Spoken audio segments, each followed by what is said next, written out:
as well as the education, health and county governments, which have been allocated 2.5 trillion shillings compared to 2.4 trillion shillings last year.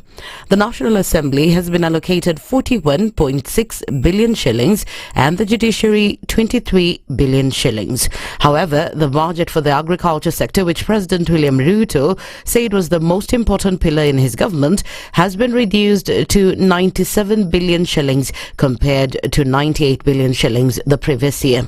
The government plans to finance this year's financial budget by reducing government expenditure, borrowing more and increasing taxes on various goods and services.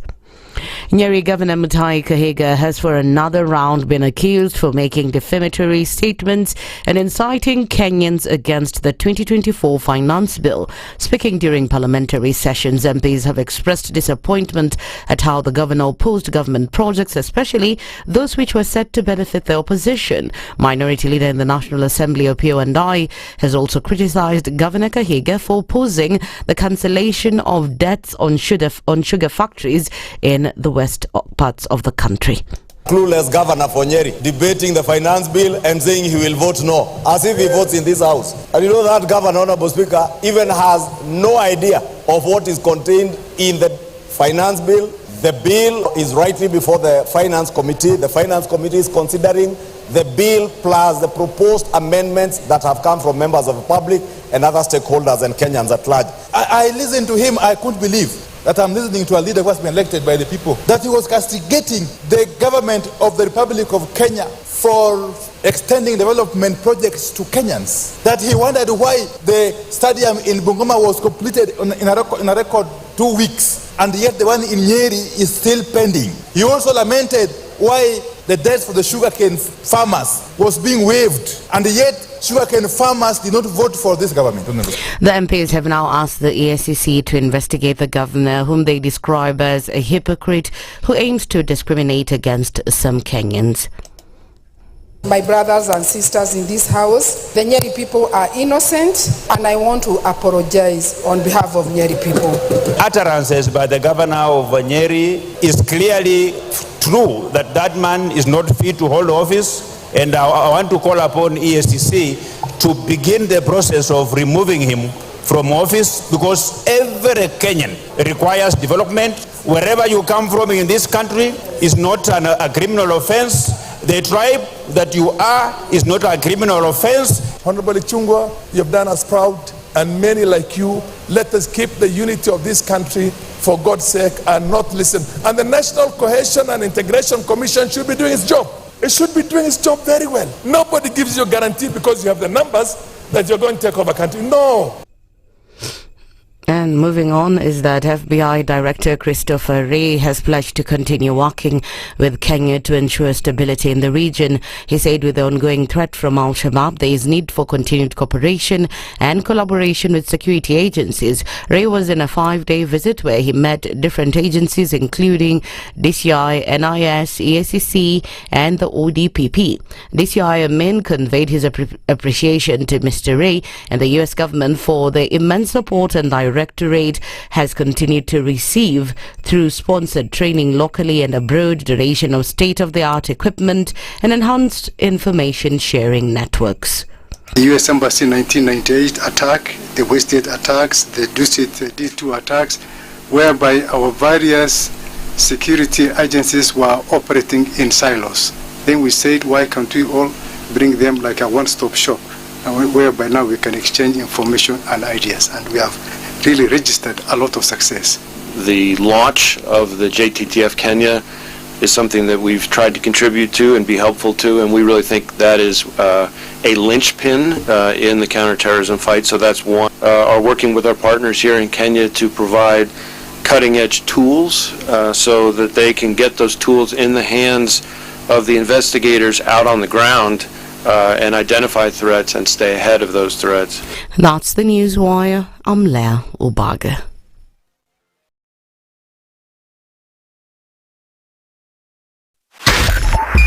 .5 SpiceFM, Kisumu. The following takes place from 6 a.m. to 10 a.m. every weekday on SpiceFM. The man who looks at a beautiful girl and doesn't talk to her will end up serving lunch at her wedding. Aya, City, do like that. My father has killed a mouse. Will he fail to kill a man? Ameua panya. Small mammal, big mammal. Mtu atamshinda. What are they saying? We comparison. I mean, you kill a mouse. What are they saying? What they're saying is, my father has killed a mouse. Will he fail to kill a man? Name, surprise. Someone's name. The name surprised you? No, the name is surprise. No, what am I saying? I'm from Nigeria, man. I met somebody called I Believe. So your name is I Believe? Yes, my name is I Believe. But that's the short form. I said, excuse me? I said, yes. My name is I Believe. So what's the full name? I believe in the goodness of The Situation Room, Kenya's biggest conversation. If you go out of this country and come back the same person, then you have a problem. Buy land, 1 million. Put it there for 5 years. What's the purpose? It'll have increased in value. No, that's the thing. That's darkness. That's an eclipse. You don't do that. I hope you don't believe that a hustler is a poor person, or that all hustlers are poor. I've seen that conversation. Tell us, who is a hustler? So who's a hustler? Hustler is a person who is making a living through hard work. Corruption in Kenya is a political accusation. The people who are actually corrupt are not pointed fingers at. Kenya is not free. Kenya imeshikwa na mateka. It's under siege. Have you seen that lodge on Nyeri Road? Very high fence. You can't even windows sleep inside. Up near the ceiling. Yes. And if you walk there at midnight, you see bats the size of cows. And when it rains, it doesn't rain on that building. Yes. When you're at All Saints and it's raining, it doesn't rain on that building. The things people will believe. The Situation Room, Kenya's biggest conversation. 3, 2. Everybody, welcome to Kenya's biggest conversation. Heri Latifa, Muga, Madam Du, nimesalamia wote sana. Tumepokea salamu, asante sana. Hapa Garissa today the weather is very good, only that baridi inatupeleka mbio sana. Baridi ni degree ngapi hapa? Hata sijui, lakini madam tunakauka sana. If you want to follow the money trail, you've got to think like a thief to be able to catch that thief. A slap from a friend is better than a kiss from an enemy. You remember the kiss of Judas Iscariot? Iscariot. Yes. Is the one that imetuweka kwa hii mashida yote na mataabu kwa sababu of that kiss. Yet the slap of Jesus Christ, when he slapped those guys and walikuwa na uza mboga ndani ya kanisa, took them to heaven. The Situation Room, Kenya's biggest conversation.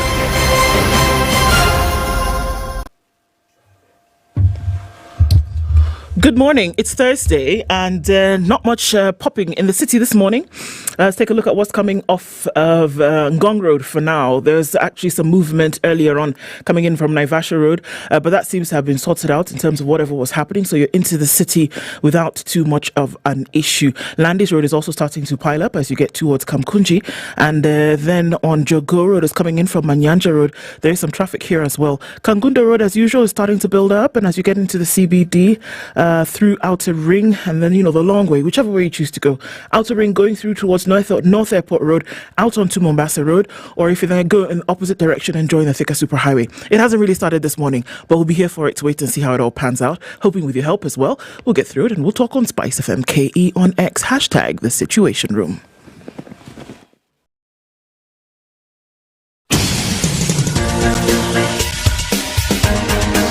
This is The Situation Room, the home of hard-hitting political commentary and penetrating insights about the state of the nation. This is a talk radio experience like no other. The Situation Room, a place for hard truths, debates, and elevated conversations. The Situation Room, witty, political, engaging, deep, controversial. In the room, we have C.T. Muga, researcher, academic, seasoned political observer, a fountain of wisdom in these politically uncertain times. Ndu Okoh, Nigerian by birth, Kenyan by choice, communications expert, Pan-Africanist, a truth seeker and believer in people power, and Eric Latiff, agent provocateur, the man in the chair, seasoned journalist, news hound, a man who believes in punching up, not down. This is the Situation Room, the only way to start your day. Otherwise, Mzuri sana. Good morning. Ednah has thrown me off. I'm going to throw off, sio? Lakini hii microphone nani alicheza nayo? Tulikuwa nacheza nayo. Watu ni wachezangi. What is this? She's put. I don't know. This is my guy. Oh, this is your guy? Yeah. This is my guy, the impersonator. There's some of the messages on his phone. Seriously? Yeah. I don't know. He was impersonating somebody here. Or whether it was himself claiming that he was even. Oh wow! He was even impersonating other people as well. Even Yvonne Okwara. He claimed to be Yvonne Okwara. Wow, that was rich. He claimed to be Yvonne Okwara of Citizen. He claimed to be very many people, and in the instances where he was claiming to be himself. But as a journalist working with the Standard today, tomorrow he's with Nation, tomorrow next to tomorrow he's with Star, next tomorrow tomorrow sounds so Nigerian. My friend, young man, I met him. Are we talking about the same person? Eric Latiff. That one. Eric Latiff. Yeah. Crazy. With the Katululu. Someone told me that the Katululu makes him invisible. Katululu is to attract. What's the Katululu? Mulika Mwizi. Oh. So. The basic fundamental phone. Okay. Without too many flowers. Lulu. Katululu. Yeah. Okay. So guy, Mr. Julius. That's why I met him and he was like, Eric, Aki, Paul son. You actually met him? I met the guy, yeah. Aki, Najua, I know, you know. Then he hasn't stopped telling stories, has he? Sina job, no. That's why Najua. What? And that hana job, so anajaribu hapa na pale, pilka. And yet an idea came to mind, like, you know those things that you try once? Sent a message to one person, and this one person sent him money. Yeah. And he was like, it worked. So he went to another one. It worked. Another one didn't work. Didn't work. But, you know, there's a chance that it will work. It'll work. It's either it will work or it will not. The probability favored his try. Yeah. God. So he just continued doing it. And then he realized, actually, I can just continue on this one. So he was asking for people for money, as Eric Latiff, on behalf of, tuko wanne, on behalf of the team. Unajua mkubwa bana, unajua tunakusaidia sana tufanye kitu. No, unajua tuko watu wanne. Unajua tuko watu wanne. Yes. So unajua tutuma kakiru. Yes, chai tu ya kuzee. Ile itapatikana. Roho safi. So some people, thinking that it's actually me who's asking them for money, would send him money. And did someone call you and ask you, Eric, this matter? That's how I got to know about this. That's how you got the first idea that there's something off. Once, twice, thrice, 4 times. You said no. Yeah. And it's the same number. And like, okay. No, so this Eric, is one you changed your number. Why didn't you tell us you changed your number? Imagine. That one. But you can imagine how it plays on psychology, eh? That all I need to see is your name. Yep. And I'm not even going to check the number or whatever later. And I'll just carry on a conversation with you. You know, what's the likelihood that you're going to actually check and ask questions and say? And maybe he wrote on that for a very long time. He did. Yeah. That's exactly what he did. Just receiving money. So there are people who actually have come back to this show and they look at us and they're like, say, no, I don't more sort. Yeah. More sort, bana. In total ignorance. Yeah. And he's looking at us wondering, Nini? Or she's looking at us wondering, did I not sort you out the other day? Yeah. Or someone calls and asks to come and you say, no, we don't have. He's asking, what do you mean? You don't have. Did I not send you people money the other day. Surely. How is it that now I want to come to the show and you are playing hard to get? Yeah, and I've already believed I've at least secured my way for paved future the path. engagement. Yes. More than me. But then, it opens the door to other possibilities. What if another SpiceFM comes up? And you suddenly remember, many people listen to us on radio, they don't see us on TV. Some people see us on YouTube. Yes, some see us on Facebook. Some now see us, many will see us on TikTok. What if there are only those who listen and probably have no idea even what we look like? But they know, at least they know how we sound like. They know how we sound. They know exactly how we sound. That one now, they can only do this if they created like maybe our social media platforms. Something like that. Create your own SpiceFM and run a promotion or something, and then start DMing people. Well, are you both well? We are well. Indeed, very well indeed. Just facing the realities of this work that we do, and facing the realities of the people with whom we share the citizenry of this country. Kabisa. Welcome to the Situation Room, everybody. Today is Thursday. You know what? When it's Thursday, it's Justice Thursday. Ndu, unajua hawa watu ambao tuna host leo. Wacha mimi nikuambie ni nani. Sawa? We are going to talk about trauma-informed care for SGBV survivors. That's our Justice Thursday conversation. It will be at 7 a.m. The Honorable Helen Onkwani is the Senior Principal Magistrate at the Makadara Law Courts and the Secretary of the IAWJ Kenya chapter. She'll tell us what that is. The Honorable Catherine Boro is a Principal Magistrate and Deputy Registrar, Office of the Registrar, Magistrates Court. She will also be here. So those two honorable magistrates will be joining us at Sangapi Moja Yasubui. At 8 o'clock, we talk about promoting youth, women and persons with disability participation in governance and electoral processes.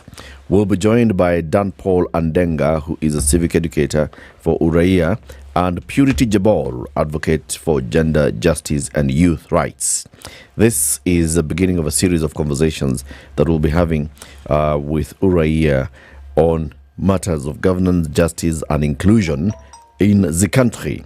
And then at 9 o'clock, today is the day that Professor Jagona Dongo will walk to Parliament. Hopefully he's going to walk, not to drive to Parliament. Walk to Parliament and read a speech and then go back to his office and work. He will be delivering the budget speech, which, like we said, now it's just ceremonial. However, let's still talk about what the budget looks like. And today we focus on the international tax aspects of the finance bill. James Karanja is an associate director for tax at Anjarwala and Kana, Kenya. This is a law firm. So James joins us at 9 a.m. for that. 19 after 6, we're live streaming the show. You know what you need to do. Say hello. And if you say hello, we'll say hello back to you. And do first give us the weather forecast. This is the Situation Room, the only way to start your day. You know that feeling where there's like a pain at the back of your head? What? You almost want to... But what about that moment when the pain finally starts to fade away? That moment when you go back to ordinary, to being your best self again. And it feels so good. Get effective release from strong pain with Panadol Extra. Panadol. Release starts here. If symptoms persist, seek medical advice. Always read label before use. The weather with SpiceFM. It's cloudy in Nairobi, it's 13 degrees. We'll see highs of 25 and lows of 12. 13 and mostly clear in Nakuru, highs of 25. And we'll see highs of 23 in Nyeri, where it's cloudy at 12. 12 and clear in Eldoret, highs of 24 and lows of 11. Mombasa is clear at 23 with highs of 30. And we'll see highs of 30 in a partly cloudy Malindi at 26. Kisumu is clear at 17, highs of 28. And we'll see highs of 28 in a clear Kakamega, currently at 15. Kampala at 18 is clear. We'll see highs of 28 and lows of 18, while in Dar es Salaam at 22, mostly clear with highs of 30. Looking into a clear Johannesburg, slightly warmer at 8 degrees with highs of 18. We'll see lows of 6, while Mogadishu will be sunny. It's currently 25. We'll go to highs of 30. 14 and light rain showers in Addis Ababa, going to highs of 23 and lows of 12. Looking out into Lagos, it's clear at 26 with highs of 31. And Kinshasa is clear at 21 with highs of 31 as well. It's already 31 degrees in Beijing. Thursday afternoon, we'll see highs of 36 and lows of 23. Paris is cloudy at 9 degrees with highs of 20, and we'll see highs of 17 in a mostly cloudy London at 9. Wednesday night in New York is 19 and clear. Coming into Thursday, we'll see highs of 26 and lows of 17. Mature, intelligent talk every morning. Spice up yourself.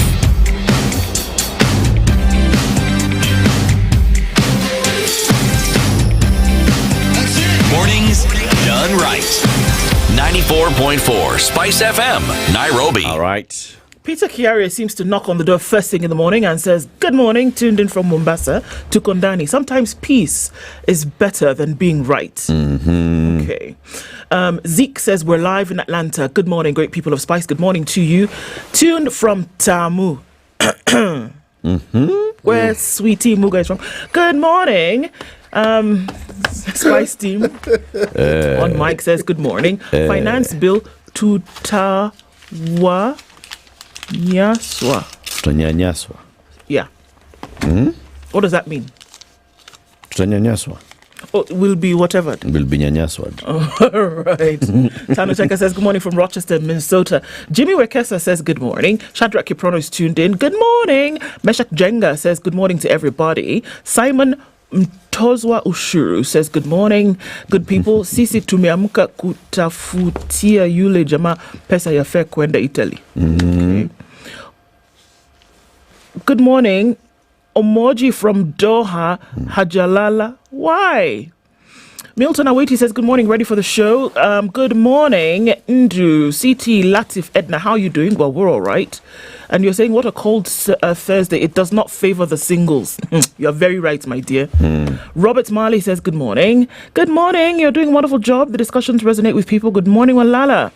Tuning from Bonnie Lake, Leonie Lesiku. It is in-house DJ, Players Taxman by the Beatles. Robert Mbogo says good morning. Wangai, good morning. CT Muga for president. Okay, are you ready? He's always ready. He's always ready. And he says Eric for vice president, deputy president. Careful, might have to carry your own bag, man. Jackie, could you baby a bag? Okay. And you should also be head of government business, right? Okay. Now that is one is okay. Sir George Gashoiri says good morning, wishing you a peaceful day. I'm telling you, we need peace. We really do. Good morning, Princess Ndu. Good morning, Leo. You're all cordially invited to the inauguration of the Second Lady of Kenya. Huh? See? Oh, he has greeted all of you, by the way, as well. Surely. Samuel Bakora says good morning. Ali Adel says good morning from County 01. Tibbs Muge, good morning. Tiberius, good morning. Did you know where there are train tracks covering all the coast? Wait, did you know there are train tracks covering all the coastal countries in Kenya? This is true. The what? Train tracks. I don't know. Okay. Carol Nyabura says good morning. She loves us all. We love you too. Robinson Kisero says good morning. Sally's also tuned in. John Chalo Maveka is also here. Ellen Paul, good morning. This is the day that the Lord has made. We will rejoice and be glad in it. Martin Otieno is tuned in from Seattle. Amakolo Jeremiah says good morning. Tuned in from Adiedo in Homa Bay. James is here. Kennedy is here. Lamek Otieno is also here. There are two Alexes following each other and they're greeting us. One says just good morning. The other one is in Lucille. We said Lucille is where? We don't know? Okay, don't worry. You are here. What was it? Lucille, yeah. What's it spelled? Lusail.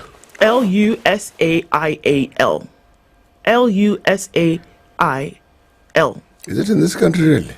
Well, I don't know. Doesn't sound like it. No? No, sounds like it's somewhere near France. It's near? Or inside France? That's Marseille or Lyon or... It's in Qatar. It's in Qatar? Ah, okay. Welcome. We were just telling you that you're here near Isiolo. It's a city in Qatar. You're far away. Yeah.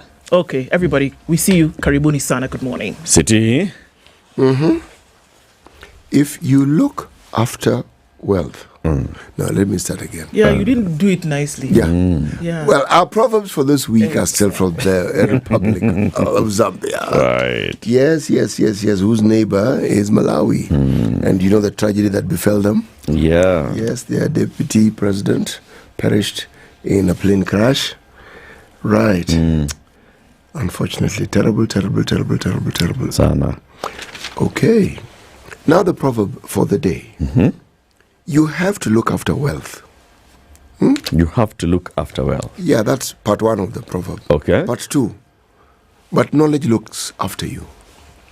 You have to look after wealth, but knowledge looks after you. Yes. What? Itaweka watu on the spot. Haya, headlines. On the front page of the Standard today, it's D-Day. There's all of the proverbial picture of the minister or the cabinet secretary holding the suitcase. I wonder if it's the same suitcase, but that's a story for another day. Which one? The same suitcase that's carried every year when the budget is read. Is it? Briefcase. The briefcase. Briefcase, I beg your pardon. Did I say suitcase? Suitcase near Rigiji. Olympia, according to Kimani Ichung'wah. I wonder if it's the same briefcase. Do you think it's just sitting there every year and they just dust it off? It's the only job it does. Yeah? Okay. It appears once a year. It appears once a year. Tax paying, but what's there to show for it? The Treasury CS will today deliver President Ruto's second budget at a time when Kenyans are up in arms over the high cost of living. But even as the minister lists fiscal and policy measures to grow the economy, questions are being asked of what the government has to show for the increased tax burden on Kenyans. Big questions, my friends. Ghosts of revenge return to haunt former President. Uhuru Kenyatta's frustrations over delayed release of funding to his office is karma personified after he blocked former PM Raila Odinga and ex-VP Kalonzo Musyoka 10 years ago from accessing perks. Din, din, din. Din, din, din, din, din. This nonsense has to come to an end. It has to.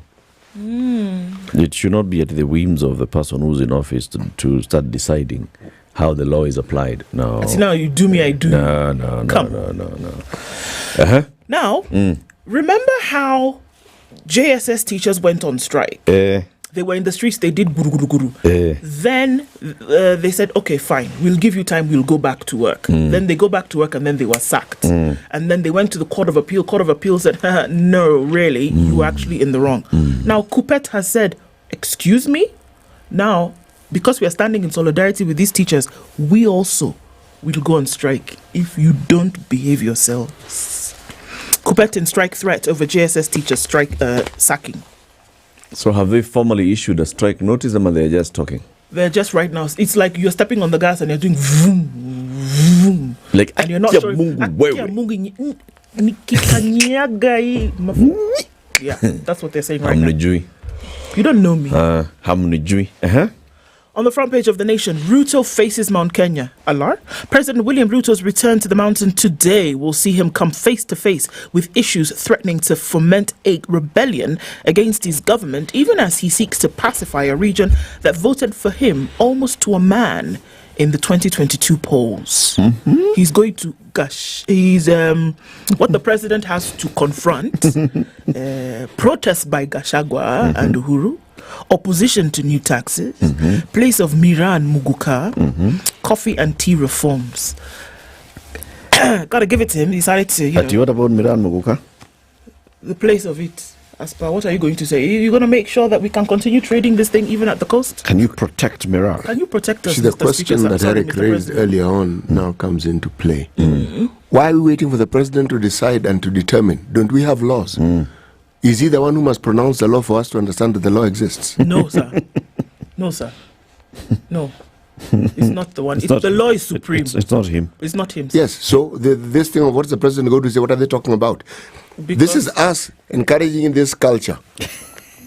Sorry, City. Sorry, please, I'm sorry.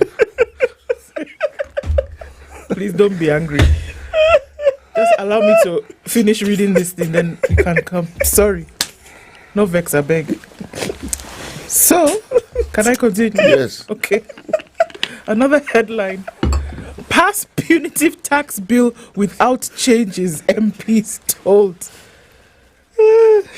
Pass it. Don't change anything. Who are they being told? The Treasury is the one telling them. You guys don't waste our time. That's how we need to start collecting money. Bill. Who's Bill? Oh, a bill. A bill. A bill wants the SRC bosses hired on part-time basis. The members of the National Assembly have started considering a proposed legislation that would make members of the Salaries and Remuneration Commission serve on part-time basis. Current commissioners are full-time employees who serve for a non-renewable term of 6 years. You think you're the only one going to TikTok? Donald Trump. He says, that's where my voters are. The young men. They're on TikTok. So me, I'm going where? TikToker. I'm going to TikTok. And that's how I'll get my vote. Coopet is a story of Coopet threatening to strike over secondary teachers. Kenya is to become a regional linchpin in war on terror as an FBI partnership is formed. The FBI boss has been in this country for a whole week. Yeah, imagine. The whole FBI boss. A whole FBI boss. Has been in the whole of this country. Imagine. For a whole week. Just hanging out. Now we know some of the things that were agreed upon when we went visiting Washington. Where? We now know. The chickens are coming home to do what? To flutter their wings. Siti uko na mimi sina business daily. Leo wametunyima baba. Uko na star? Mimi iko nayo. Yeah. Top right hand corner, till green. Senior officer testifies against Isili cop Ahmed Rashid. Right. All right. Yes, this is a sad story though, but I'll tell you more about it. Ruto team, why higher taxes? Painful necessity, page 6. Debt worsening, hyper perks, governors and deputies to get pension in new bill. Well, this is not unusual. CMPs have pension. Why shouldn't the governors have pension? MCAs will also want pension. Yes, now. Okay. Safe produce, farmers to earn more if milk clean and has high fat content. All right, then bang in the middle of the paper. Well, I'm sorry. Yes, what? please. Farmers to earn more if milk is clean and has high fat content. Okay. Safe produce. The bang in the middle of the paper, Palace War. Feud escalates as CS's MPs take on Rigathi, terming him divisive figure. Ruto allies tell DP, you are drama king. All right? Gachagua says people should be proud of their origin. I agree with him completely. Nobody should be ashamed. I agree with him completely. The man was in fine form in Mombasa, though. You have to give it to him. Yeah. He gave a fantastic speech, and he had the crowd roaring, but he had some mic drop moments. Like? He said, why should I? If I am in my village, speak the language of the Mzungu. Like here I am before you as pharmacists. Muko wengi, there are people from all over the country. I have to speak to you in English. But why should I, when I go to Madira, speak in a language other than Kikuyu? I agree with Mimi si Mzungu. I agree with him. Then he said, Mashoku, kama wewe, nisikie uende Kisi. Wanza kuongelesha watu in Kizungu. I will ask you if there's something wrong with you. Gachagua a point. You think he was speaking about English and language? Ask yourself, what was he really saying? What is Gachagua saying? Whatever he is saying, he has an extremely valid point. You see, this talk around negative ethnicity, nothing of that sort. Yes, this is who I am, he said. This is who I am. I will not be cowed to be somebody else. When somebody couches their intentions, whether fair or ill, around ethnicity, focus on the bearer of ill tidings. Don't focus on ethnicity. It is that particular person, that person. Anyway. Umefanya bang? Then there's a picture here. Huh? Yes, no. I got sidetracked briefly. Okay. Yes, I was just agreeing with the DP. Okay. Picture here of Majority Leader Kimani Ichung'wah, Public Service CS Moses Kuria, Edward Muriu, Kirinyaga Governor Anne Waiguru, Kiaru MP Ndidi Nyoro, and Mwangi Kiunjuri. And then there's a picture of the Deputy President very close to the mic, as though the mic upset him, and then he's pointing a finger in a direction that is indeterminate. It was Mashogu. Yes. DP. No, that's a different picture. Yes, okay. That's bang in the middle of the paper. Ruto allies to DP. You are a drama king. Yes. Sheesh, man. This is politics. He's a politician. Politics is drama. Has to be. Okay, tell us about traffic. Okay? Dramatize it, kinda. Oh, you want me to do like that? I got you. This is the Situation Room, the only way to start your day. Hakuna. Seriously, Hakuna. Okay, so there's that Pangani underpass thingy-mabob. There's traffic under there. Okay, no.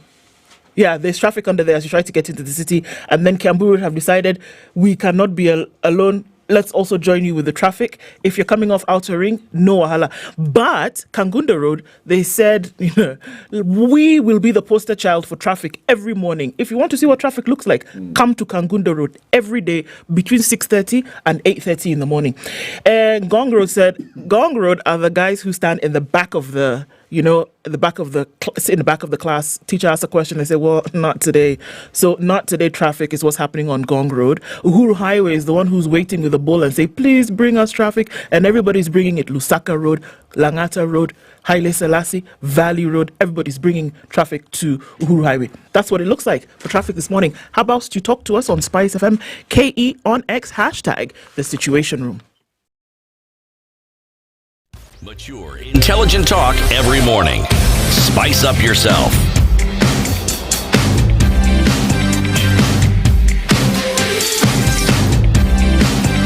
Mornings done right. 94.4 Spice FM, Nairobi. Yes. Kupet threatens to call strike over dismissal of intern teachers. The Kenya Union of Post-Primary Education Teachers has threatened a nationwide strike in solidarity with 720 intern teachers dismissed by the Teacher Service Commission. Okay? While issuing a 2-week strike notice. So now they're actually stepping on the gas and they're saying they've accused the teacher's employer of dishonesty for reneging on its promise not to victimize striking teachers. And it would appear that with their sacking, this is exactly what they have done. The teacher's employer dismissed the junior secondary school intern teachers for going on strike to push for permanent and pensionable employment. They were among thousands who downed their tools across the country.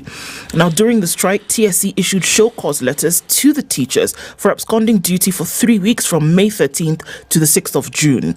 The teacher's employer said those affected failed to give satisfactory responses as to why they failed to report to work. Kupet Acting Secretary General Moses Nthurima registered the union's displeasure at the turn of events and promised to pursue all avenues to ensure the teachers are reinstated. So now they're saying no reinstatement, no going to work after 2 weeks. The dismissal negates the return to work formula that Kupet negotiated with TSC on behalf of the JSS teachers. The teachers' employer, through EJ Mite, cited professional misconduct as the reason for dismissing the intern teachers, and they couldn't give us a reason as to why they were away from work. Leave alone the fact that we knew there was a strike going on. That doesn't matter. The Commission has noted that you failed and or ignored to respond for your absence from duty as requested via the cause letter. In view of the above, the Commission has decided to terminate your internship engagement with effect from June 6th, 2024. The RIMA maintained that both parties agreed that the teachers who resumed work by the 3rd of June should not be victimized for engaging in the strike, but this did not happen. So Kupet said, you renege on our agreement, we shall renege on ours.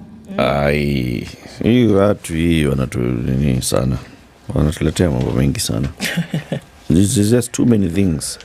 Too many things. The government is rolling out something called the Maisha card. Okay? So new IDs. Somebody who turns 18 this year is applying for an ID.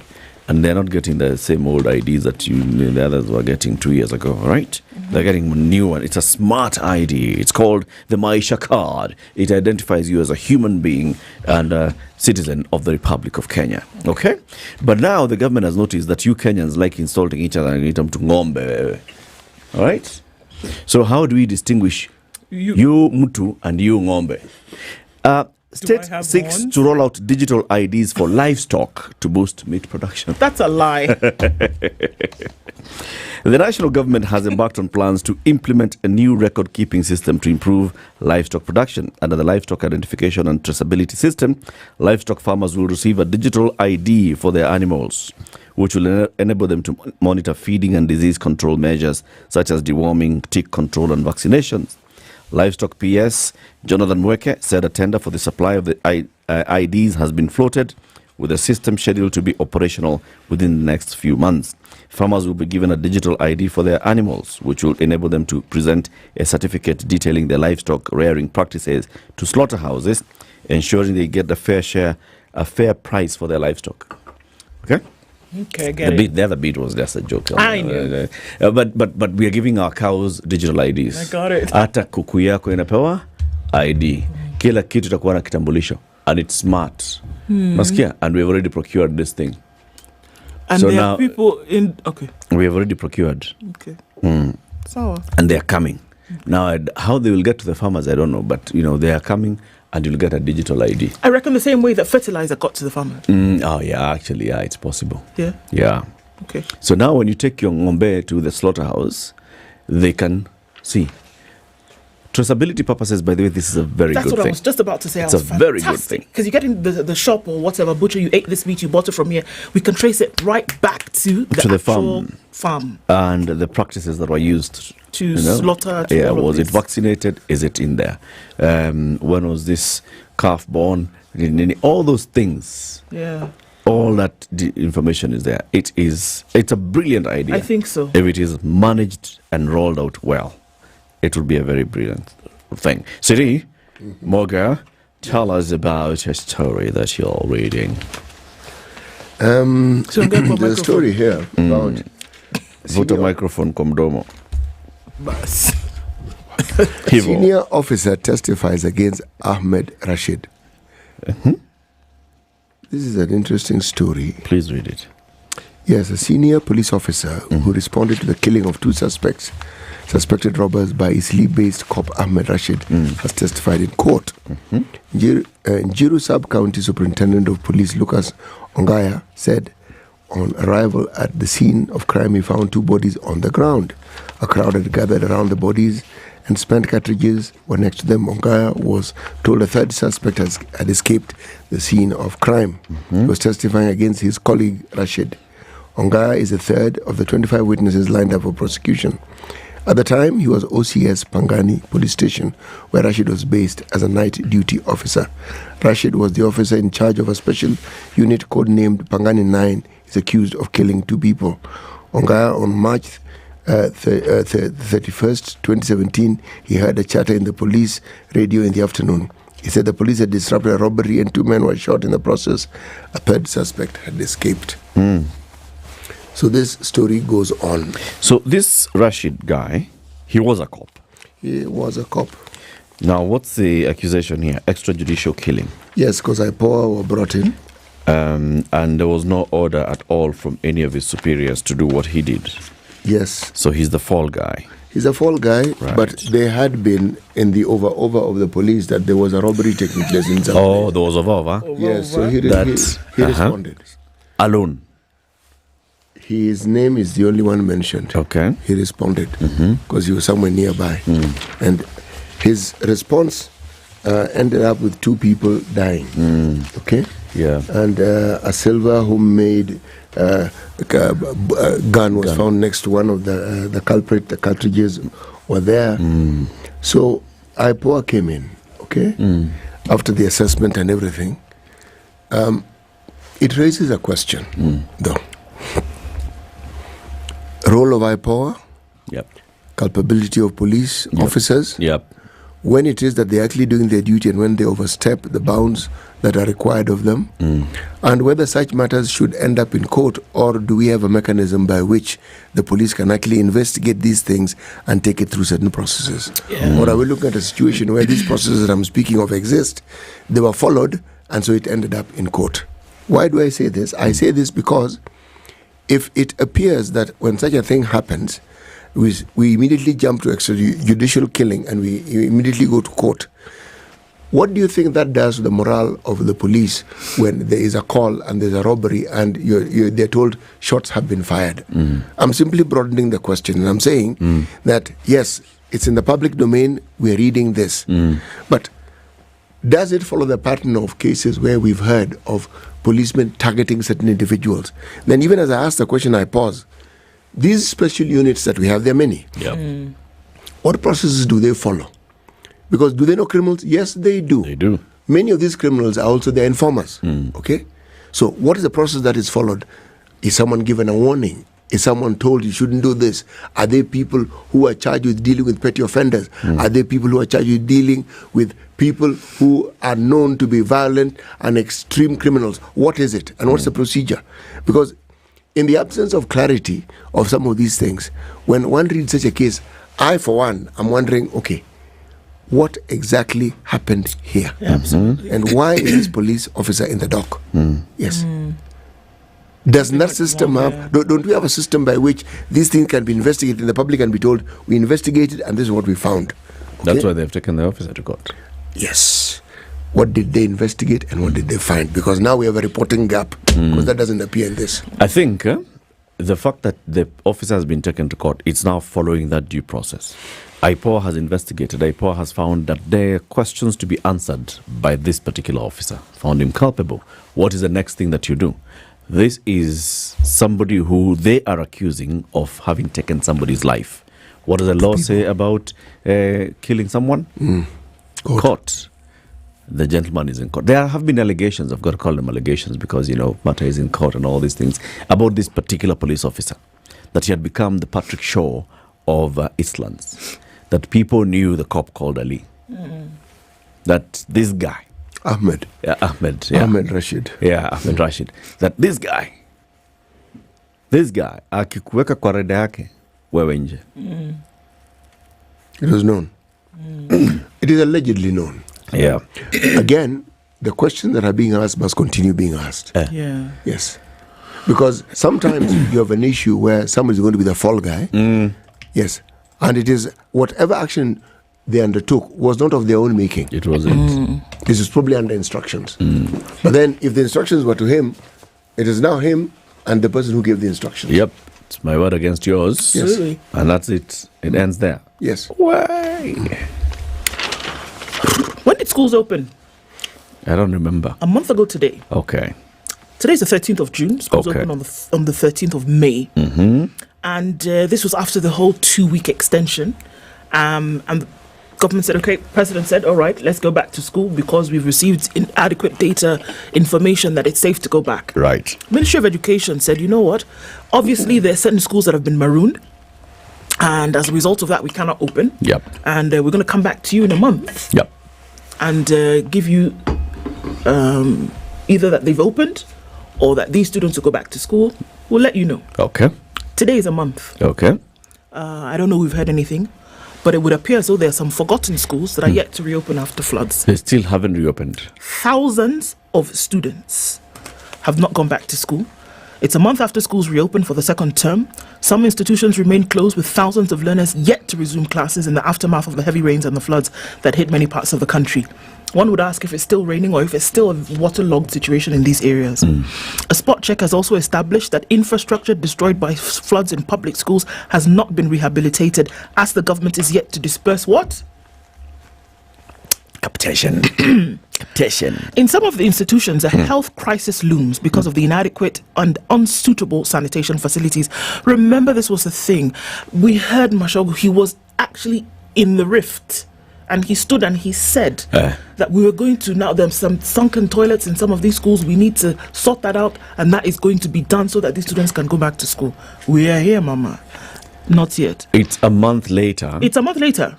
And funds for these things to be done have not. There was an issue of even using CDF. We're going to coordinate with CDF, with MPs, so you can use CDF to eradicate some of that money into this thing. The point is, though, that in those 4 weeks, are these children completely out of school, like there's no learning happening? Yes. Or are there alternatives? Have they been told you can go and we can have this class 8 will be in Catholic Church, class 3 will be in AIC Church? Nothing. This is the problem. So we have two catastrophes happening at the same time, where students are out of school. They've been out of school for a month when everybody else has come back to learning, and at the same time, the facilities where they're supposed to be attending class have not been rehabilitated. Get this: Education Cabinet Secretary Ezekiel Mashogu has said the government expects members of parliament to utilize the emergency allocation of the National Government Constituency Development Fund, NGCDF, to restore infrastructure in schools. He said the constituency office received 18 million shillings a week ago. Now, Mashogu says, back to you, Parliament. I have said that within 2 weeks we would have 2 weeks from the 13th of May, right? I had said that we would start to see some movement in terms of rehabilitation of some, because really a sunken toilet, how long does it take? A week, 2 weeks? What does it take? And how many schools do we have? There was supposed to be a collative report in terms of the different schools around the country that needed attention, whether you're going from this part in the east, in Kwale, all the way to the west and to the north in terms of what happened, right? Nothing. And sometimes I have a penchant for hyperbole, but in this case, it is not. Nothing has been done. And Mashogu is saying, well, you know what we are hoping is that Parliament will agree for NGCDF funds then to be moved for the rehabilitation of these schools. In the absence of that action, do you know what we're saying? That thousands of students will not go back to school. These schools will not be rehabilitated, and we're all sitting and watching a bad movie. But why are MPs not influencing the CDF committees? Okay, let's start with CDF committees. If you have the money, right, in your accounts, and it's an emergency fund, and you can see that your local school is an emergency. Why is it not happening? Because example, it doesn't need Machogu's signature here. It's just the CDF committee. He's waiting on them to sort it out. In fact, we were told there's a CDF committee. They make these decisions. Every 1, 2, 3, constituency. every constituency has an office whereby they should be making these decisions. There are too many schools right now that are suffering from this. Let me give you a breakdown. At least 5 schools in Kisumu County remain closed as a result of the flooding caused by the recent heavy rains. They are yet to open. It's still inaccessible, and the learners have been transferred to other schools within the sub-county. That's okay. The head teacher of one school, Mr. George Aringo, said that hundreds of learners are yet to report back. They cannot, because here we are. The school is hosting over 1,800 learners from 3 schools that are still submerged in Yando. Now, you imagine, you already had your 1,000, right? Then now 1,800 have joined you. How are you catering for that in terms of amenities and resources? 94 learners yet to report to another school. In yet another school, there are 64 learners yet to return. School head said that 55 learners from Nyamurundu and 7 from Duro Primary are yet to return to class. It goes on and on and on. There are schools that had been completely submerged by the rising waters of Lake Turkana, and as latrines in 4 other schools in Turkana County were destroyed. The lake that has River Omo from Ethiopia as its main tributary had been rising even before additional waters from the recent heavy rains that flooded Tukwel and Kerio rivers, as well as the seasonal Kawalase River. This left Katula and Maria primary schools in Turkana Central constituency submerged. Area Member of Parliament Imade Namura said the children moved with their parents to higher ground. You get it? Moved with their parents, not even in the area anymore. The problem here is, when are we going to see some kind of action between Parliament, the ministry, and how long are we going to see that these schools, which are submerged then, are taken care of? And we are here wasting time talking about about other things, like how can we ensure that learning continues while they're out? How else can the local, because there's a constituency education director of education in the constituency, right? Or county level. Let's start with county. There's a director of education in the county of Kisumu, for instance. He's in charge of ensuring education standards and all those things. So what report is he writing? Let me bring it home for you. This is a picture. This is when was that taken? Baringo sub-county. This is Baringo sub-county. What are these desks? What there are are desks outside. From one would assume. This school is still a shelter for displaced people from the floods. Okay. Right now. Okay. The mother is seating her children and she's washing dishes, whatever. The school still remains a... So this is a shelter for displaced people? Yes. So the people that we are seeing in this photo are displaced yes, by the floods? These are not school... So this is not a teacher with children? No. Okay. So this particular school, for example, they've not even... Those children? They've not removed families that have gone to seek refuge here. So you wonder, so the children who were supposed to be going to this school... Are they learning? Are they not?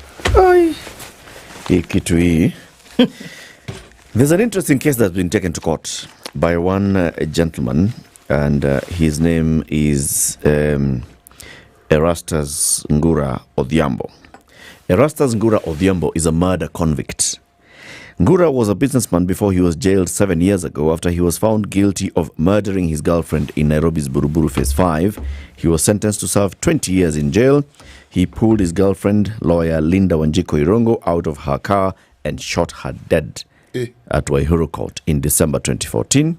High Court Judge Stella Mutuko found that there was enough evidence to prove that Ngura committed the offense. The judge said the gun recovered from the suspect was the same that was used to kill Wanjiko. So, Ngura, 20 years in jail. He's gone to jail. He's serving his sentence, but he has taken a case to court. He's arguing that, you know what, he says, I am approaching this court in my own interests and other serving prisoners who are denied a right to digital identity and a right to communicate. The defective prison policies prevent prisoners from maintaining their dedicated phone lines and contravenes the Constitution. His argument is once you buy a mobile phone and you register for a number, that number should be yours forever. Yeah. That telcos should not deactivate and resell To your other line. people. Okay? That line remains yours. That's his argument. And he says, so now based on that, I should have my number, the one that I was using before I went to prison. I should still have that number active. And I should be able to access my number when I'm in prison. I should be able to access communication to call. He says, I don't know what's happening to my children. He doesn't know what's happening to his children. He is unable to get updates about his businesses. His businesses are still running. Right? He'd like to know. So biashara ikoaje nini. He wants his phone in his number because people know him by that number. Okay. Interesting case, isn't it? Very interesting. Two things. One is, should prisoners have their phones with them? And two is the other one. Whether you're in prison or not, if you are registered, this is your registered number. Should it be deactivated? If you bought it and you registered it in your name and you've given your ID, it's yours. Yeah. And even after you die, that number goes with you. It's not that you now give it to somebody else. So can you imagine you have saved somebody's number and then that person dies and then some other person actually ends up buying that number and they call you and you're seeing where? You know how many things would go through your head? And you're seeing the person who's calling is the number that you had saved. And you're wondering, okay, kumbe, it's actually a friend of yours who bought a number. And they don't know about you and this other guy. They don't know who had this number originally. It's two cases there that are going on at the same time.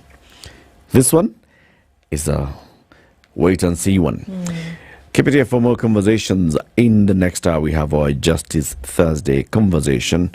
How to deal with SGBV. This is what? Sexual and gender-based violence. Okay. Sawa. Okay. The sexual and gender-based violence victims. Good morning. It's 7 a.m.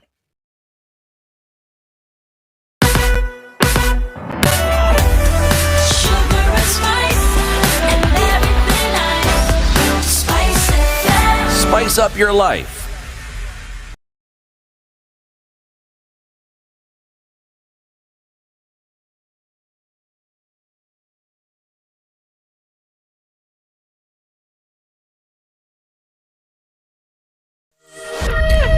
The news at the top of the hour on Vibe. I'm Lea Ubaga. Treasury CS Professor Njuguna Ndungu will officially present the 3.92 trillion shillings budget for the financial year 2024-2025 to Parliament. Next year's budget has been inflated to a small extent compared to this year's budget, which was 3.9 trillion shillings. It should be noted that the National Treasury had to reduce the budget from the 4.2 trillion shillings that had been originally proposed. The national government is among the biggest beneficiaries of the budget, as well as the education, health, county governments, which have been allocated 2.5 trillion shillings compared to 2.4 trillion shillings last year. The National Assembly has been allocated 41.6 billion shillings and the judiciary 23 billion shillings. However, the budget for the agriculture sector, which President William Ruto mentioned as an important pillar in his government, has been reduced to 97 billion shillings compared to 98 billion shillings. The government plans to finance this year's financial budget by reducing government spending, borrowing more, and increasing taxes on various goods and services. A fierce debate arose in Parliament on Wednesday afternoon about how the Deputy President Rigathi Gachagua was seen travelling with a commercial flight to Mombasa, despite Parliament allocating a travelling budget to his office. Some MPs now claim that Gachagua's move to use the plane while carrying his bag was a way of seeking sympathy from Kenyans.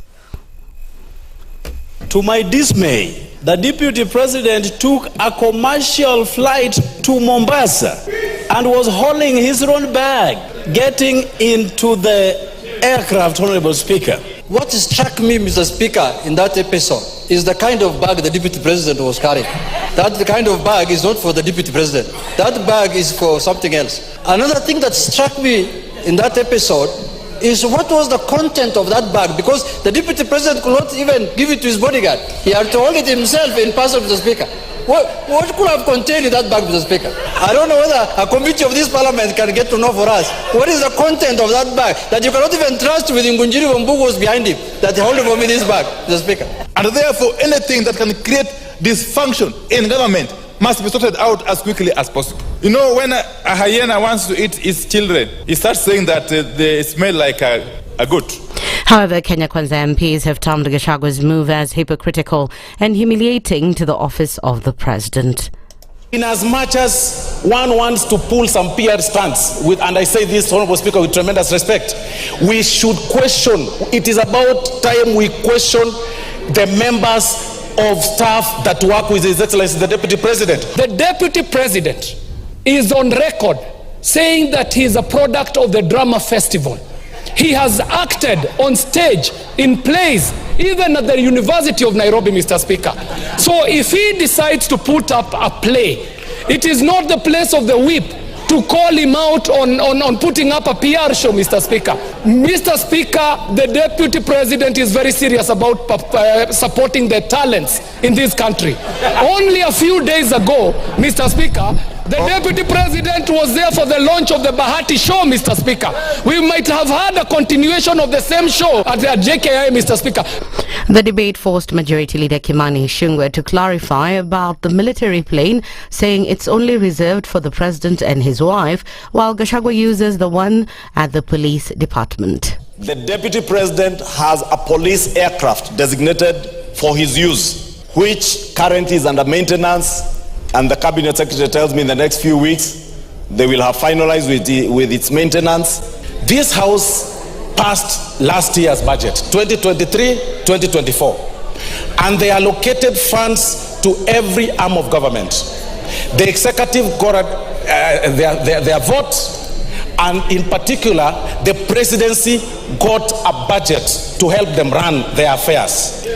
Honorable Speaker, this House appropriates and budgets for travels of the Deputy President, Honorable Speaker, and at no given time have we ever envisaged a situation where he takes a commercial flight.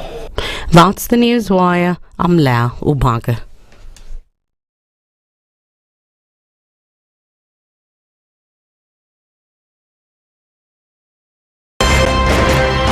When you're impeached, you're impeached. When you're sentenced, you're sentenced. Madam Chief Justice. Until the sentence is set aside. Ukibeba vitu kwa roho utakufa. If you carry things in your heart, you will die. The reason for which you went to school and then gathered experience, that reason must be paid for. All right. Oh, okay. This level. Shape up or ship out. Levels don't change. No. Since I'm not shipping up. You're my business partner here. Shipping out. Are we talking about the sheep in the bathtub? Or the sheep man? Emmanuel Talabu used to tell us a story of they were in school and they've been told to write composition about a sheep. His classmate raises a hand. Teacher, are you talking about a sheep or a sheep goat?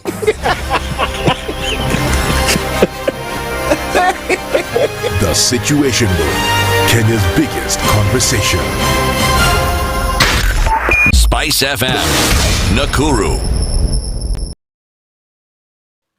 Okay, so where are we at a few minutes after 7 o'clock, starting to build up with traffic.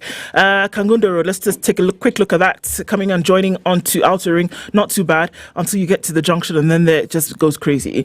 Coming off the Thika Superhighway, traffic coming in from Survey is heavy. As you get out towards Wangari Maathai Way, you'll be fine. Are you going in the Westlands direction? That's all right. And also getting into the CBD, not too much of a struggle. All right, we're seeing some traffic already starting to build on Limuru Road as you're coming in from Ruaka. And that's off the northern bypass. This other side coming in from Dedero.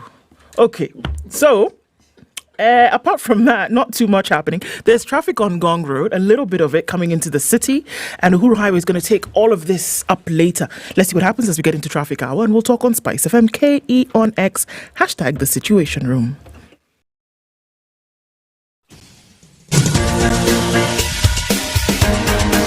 This is the Situation Room, the home of hard-hitting political commentary and penetrating insights about the state of the nation. This is a talk radio experience like no other. The Situation Room, a place for hard truths, debates, and elevated conversations. The Situation Room, witty, political, engaging, deep, controversial. In the room, we have C.T. Muga, researcher, academic, seasoned political observer, a fountain of wisdom in these politically uncertain times. Ndu Okoh, Nigerian by birth, Kenyan by choice, communications expert, Pan-Africanist, a truth seeker and believer in people power, and Eric Latiff, agent provocateur, the man in the chair, seasoned journalist, news hound, a man who believes in punching up, not down.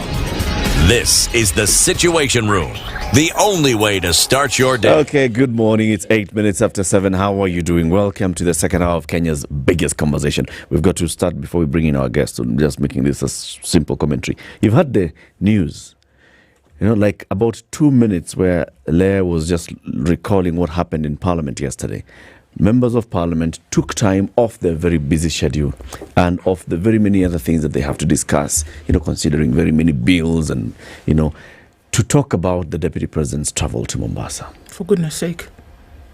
And they had to ask themselves, why is an honorable Deputy President of the Republic flying to Mombasa? Okay, on a commercial plane to Mombasa. Okay, carrying his own bag. Yeah. Okay, having pictures taken. Okay, in the presence of 19 security guards and 2 or 3 camera people and his blogger-in-chief, who was a former Nyeri town MP. I mean, for goodness sake, 45 minutes of house time to get something done, of which the bulk of those minutes were taken up by the majority speaker. Majority leader.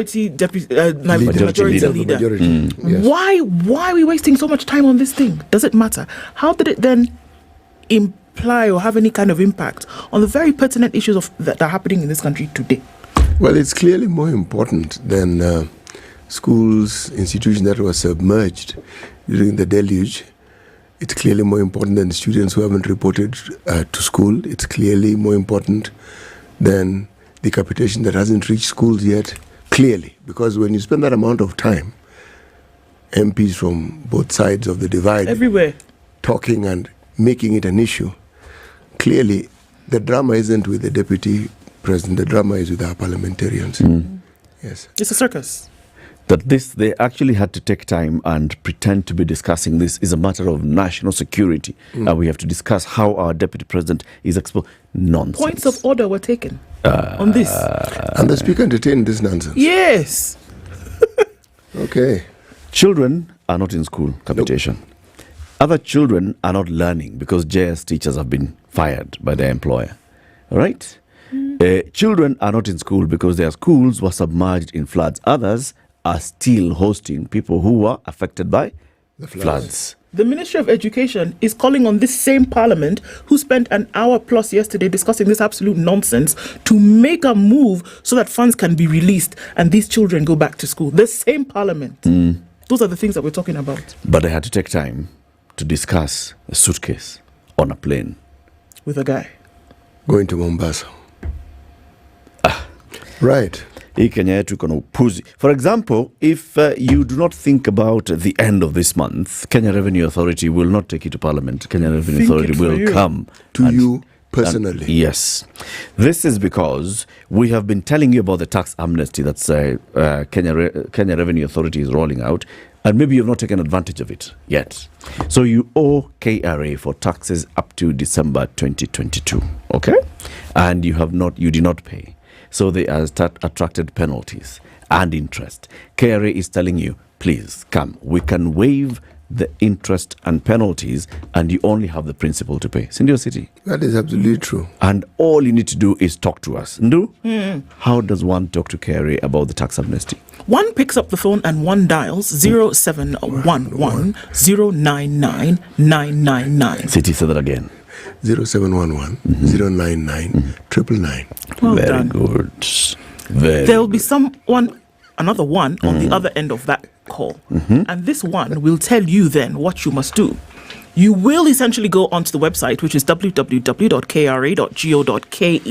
You go to iTax. From there, you will go to Debt and Enforcement. Yep. Under that is the tax amnesty application. Yep. You'll fill it out. Yep. You'll do what it asks you to do. Yep. And then you will be fine. Yep. Come the 30th of June, you'll be breathing a little bit easier. Oh, yes. And let's just be clear. What you owe KRA in terms of the principal tax, you will repay. What you can discuss is how to pay it in terms of installments, like City, you say, in installments.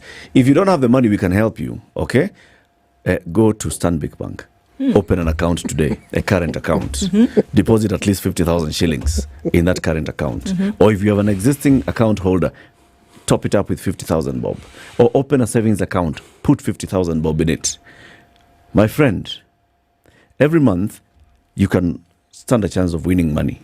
And there's a grand draw where you can win 1 million bob. Ebu? Okay. Ebu? I've seen. See where we sing? I can see. Put 50G. You owe KRA 500,000. Put 50G in Stanbic. Kago maombi. Piga magoti. Omba. Fast. Draw. Huruguruguru. Stanbic says, you're the one who has won 500,000 shillings. Take it to KRA, wambia. See, I told you. Hii mambo bwana. Hii mambo ni kujipanga, my friend. Alijipanga mapema. What God cannot do does not exist. Yes. Let's have our Justice Thursday conversation now. Today we want to talk about trauma-informed care for SGBV survivors. We're joined by the Honorable Catherine Borough. She's a Principal Magistrate and Deputy Registrar in the Office of the Registrar Magistrates Court, and the Honorable Ellen Onkwani. She's a Senior Principal Magistrate at the Kadara Law Courts, and she's also the Secretary of the International Association of Women Judges, Kenya chapter. Yeah, Senior. Your honors. Good morning. Good morning. Good to have you on the show. Thank you for having us. Good to have you again, Honorable Mboro. I wasn't here the last time you were here. Yeah. But good to see you. I was well received by Ndu and City. Yes. Indeed. Ilikuonea kwa mtandao. Kwa mtandao. Sasa nakuona. Very good. Karibuni sana. Now, before we talk about the SGBV and the trauma-informed care, let me tell you about meat. Nyama. Breakfast. Bacon. Breakfast. Sausage. Breakfast. You can even have burivos, mutura. Breakfasts. Burger. Okay, lunch. Okay? Yeah, and not air burger. Actual beef burger. Kenchik, the guys you know for chicken, are now canned beef by Canned Chick. They also have canned beef, okay? Now, the next time you go buying stuff for your breakfast or your lunch, or you're hosting people over the weekend, like this coming weekend, yeah? And you want to, it may be a long weekend, who knows? Only Kithuri Kindiki knows. It may be a long weekend. And you want to host people, let's say on Sunday afternoon like this, and you want to, flip some burgers, canned beef is the way to go. So, available on all retail outlets countrywide, wherever you go. Yeah? City? Why don't you welcome Waheshimiwa Magistrate Hapa? Yes. Now the day is proverb. Yes. The proverbs this week are from? The Republic of Zambia. All right. You have to look after wealth. However, that is my addition. That wasn't the proverb. But knowledge looks after you. You have to look after wealth. But knowledge looks after you. Knowledge looks after you. Oh, wow. Who goes first? How come I haven't had this week? I listen to this show every morning. Well, it's a new proverb for every day. This is a new one. Yes. You have to look after wealth. You have to look after wealth, yes. But knowledge looks after you. Knowledge looks after you. Yes. So knowledge takes care of you. Yes. Yes. You are the one to take care of your wealth. Yes. And you have to look for it. Yes. So, I don't know. That's what I think. I don't know. You're on the right track. This is one of those situations where you can't be wrong, because we're asking your interpretation. My interpretation. It is your interpretation, not what you think CT wants you to say. Your interpretation. You look after? Please repeat again. You have to look after wealth, but knowledge looks after you. So you have to take care of what you have. I know this week we are discussing about the bill, the wage bill and all that, and how people cannot be able to survive in this country. How are we looking after the resources that we already have? How are we taking care of them? And I know you have been having the discussion about reducing it, and actually there was no reduction at all. Definitely it was by, I think, 0.2 billion or something like that. So the big question will be, how are we taking care of the resources that we have? And I've had the discussions that are being here that, you know what, it is us to make the money. The Kenya shillings is it's Kenyan money. So we can't have the dollar when we are borrowing the money from everywhere and come here and say, look here, we have gotten donations and being supported from all over. It is actually a debt that our great-grandchildren will have to pay. So it is for us to look after what we already have. And if we don't look after it, then it is going to go into West, and we will continue accumulating more debts. That's my thinking. Fungua roho. You don't know what happens. Very good. Hey. Honorable Boro, what's yours? You know, in our circles, when your senior speaks, Kuisha wewe. But in the context of what we are going to discuss today, and I will give it by an example. I may have all the wealth, and a child has been defiled, a neighbor, for example, and the first thing I would want to do is take this child to hospital straight away. But there is some knowledge and information I should have that the first point of contact should be reporting to the police station. That is the knowledge I may not have.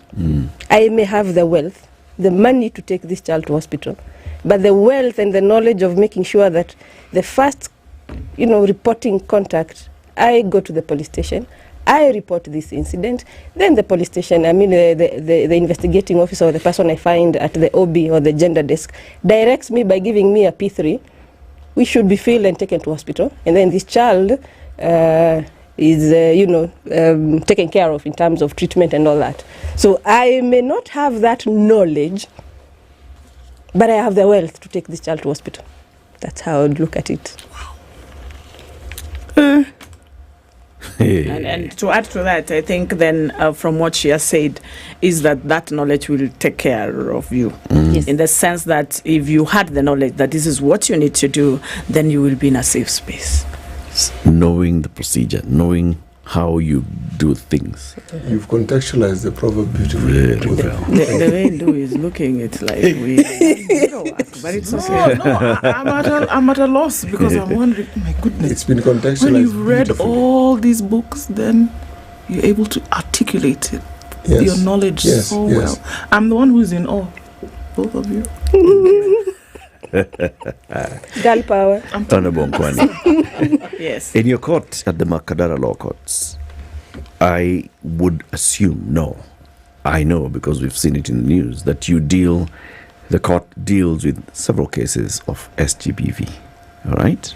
Mm-hmm. Now, let's just start from the basic definitions. What is sexual and gender-based violence? Sexual and gender-based violence is any offense or an act that is done to a human being that is inhumane. I don't know how to describe it, but sexual and gender-based violence is offenses of defilement, rape, incest, including even assaults, where it is involving family, and which end up into manslaughter and murder cases. So that is what you can define as a sexual and gender-based violence. The gender is involved here. It has a sexual aspect of it. Yes, and there are many cases. So does it become gender-based if the assault is done, the perpetrator is the opposite gender of the victim? Yes. So when it's people of the same gender, we do not consider that gender-based violence?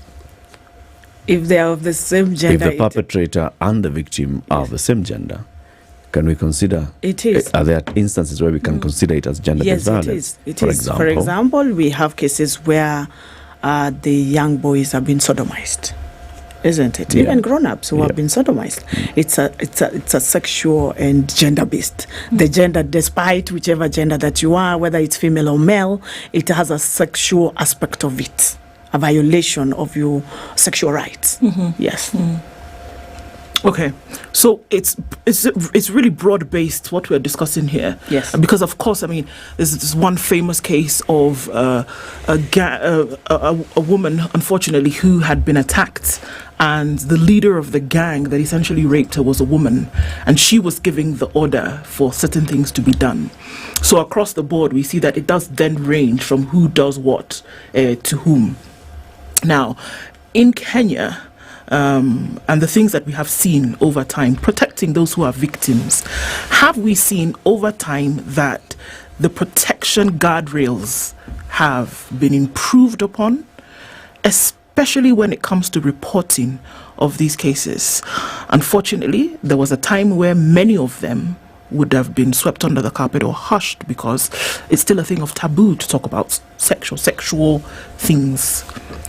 What's the state of things today in terms of how we see these being handled at a justice level?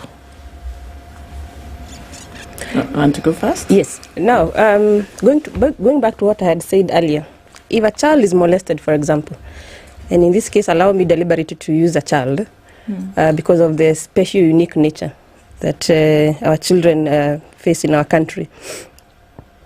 This child has to narrate this story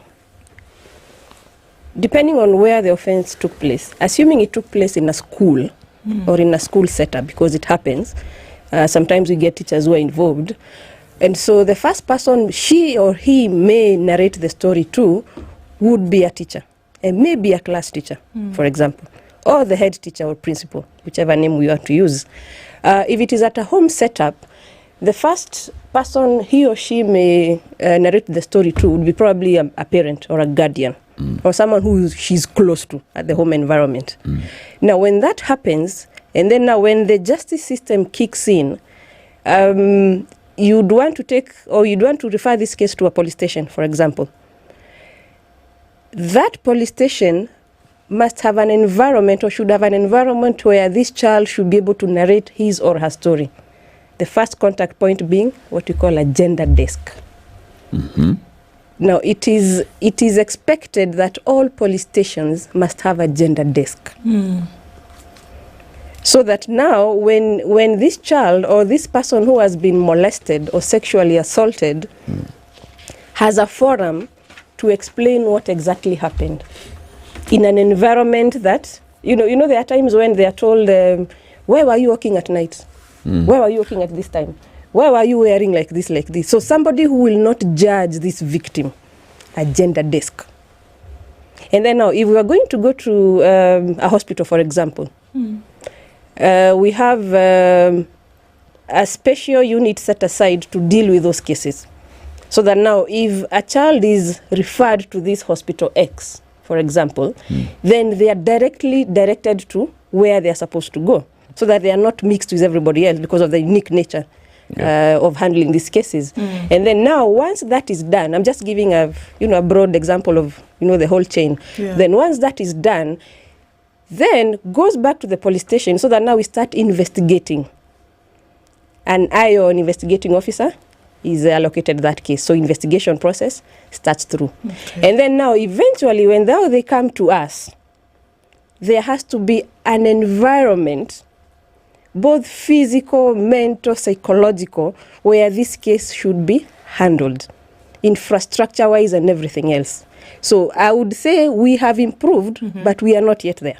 Okay. Infrastructure-wise, we've come up with building structures, etc., making sure that we have a room whereby we're handling these victims, but not all courts have such infrastructure. Remember, we started building courts a long time ago in the 60s, 70s. So somehow we have to readjust them.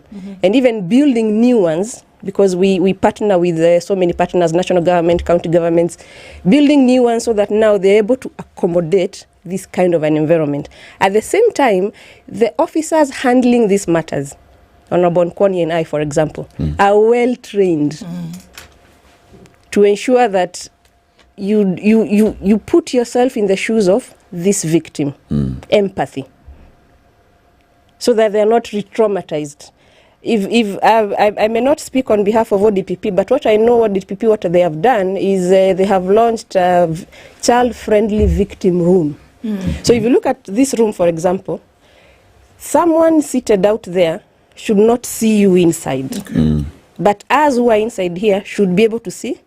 No, it's the other way around, sorry, the other way around, yes. So that now when this child is narrating the story, it is recorded. So I'm assuming by the time we leave here, there's a recording, for example.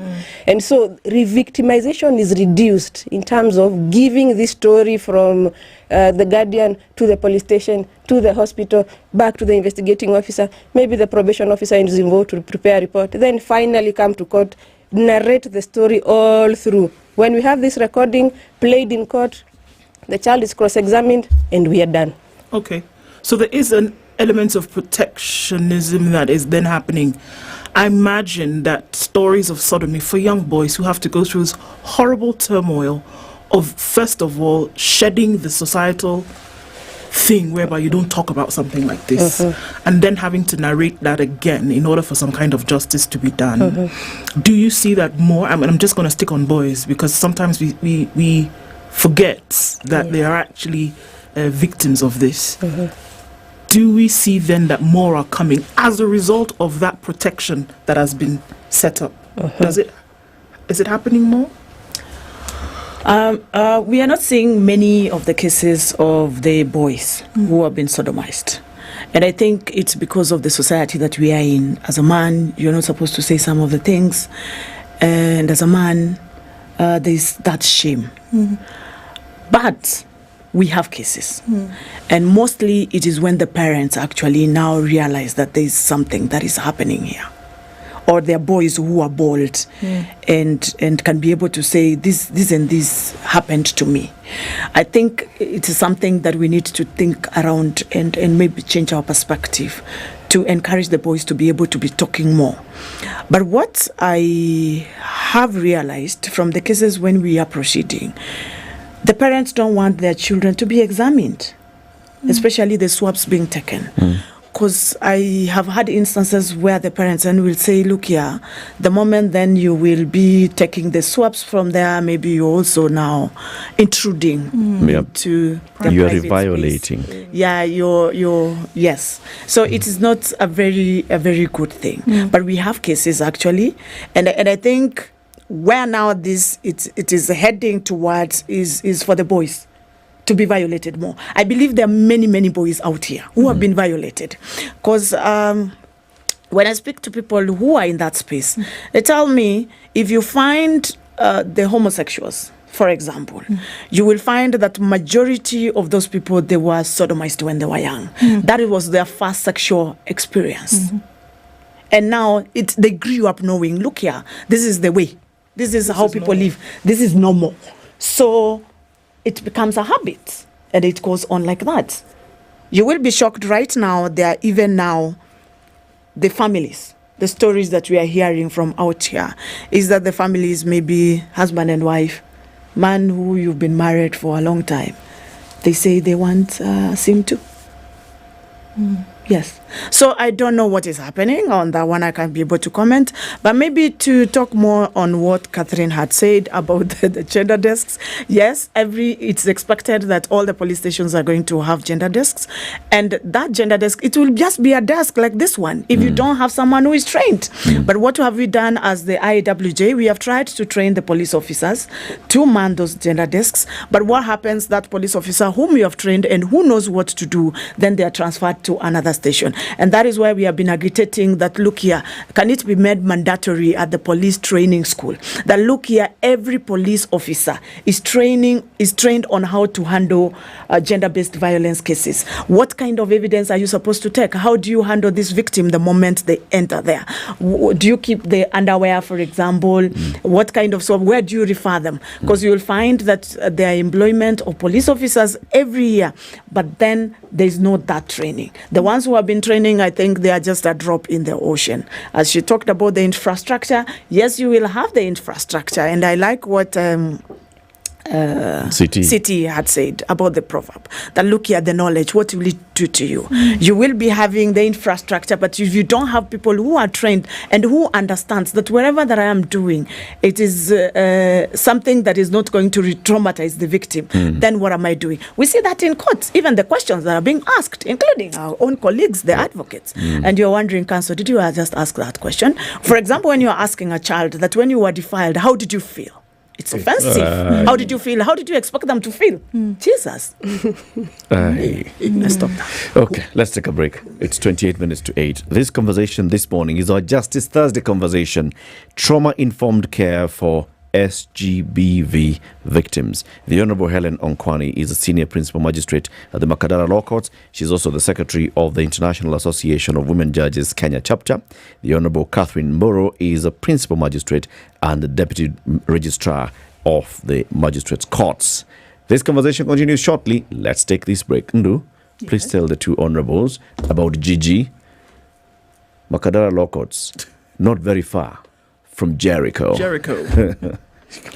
And you know how we talk about, the fantastic programming talks about life of crime in front of two judges. But okay, for the purposes of entertainment, there's a program called Gigi. It launches on the 17th of June and it's on Showmax. And it tells the story of a group of 4 young women who, life has hit hard, right? They're chasing after wealth, as it were, but they're not doing it, the straight and narrow, but they said, life has just become too difficult. What are we going to do about it? Jules, who runs this crew, her younger brother's then admitted into this really hoity-toity fancy school, and she's like, so how are we going to pay school fees? And I'm the one who's taking care of this kid. So what do? They turn to the streets. It's a life of crime and how they maneuver the different ways to be able to get through. Really interesting and really fantastic local programming, as well as other program that you'd love to watch. It's on Showmax, www.showmax.com. Download the app for as little as 300 shillings. You could be well on your way to fantastic entertainment wherever you are. Jules premieres on the 17th of June, and we hope that by then Jules and her crew will not be in front of Honorable Nkwani's court. This is the Situation Room, the only way to start your day. For years, Kenchik has been your go-to for top-notch chicken. But now, we've got something new cooking up. Canned beef. Tuko na beef made from grass-fed, tender and flavorful beef. Ken Beef is a perfect choice for all your beefy cravings. And to tell you just how good it is, we have Mercy, who will try it for the first time. Hii saucy ni moto. The explosion of flavors. Where the juiciness. It's unlike anything I've ever tasted before. She now has only one choice when it comes to beef sausages. This will be great for a power breakfast or a quick snack. What are you guys waiting for? Get Ken Beef now at all leading supermarkets, from beef sausages, beef burgers and Boer Wars. Ken Beef, choice ni moja, taste ni noma. Do you know why Toyota hybrid cars have that hybrid advantage? One, they have two sources of power, electric and petrol.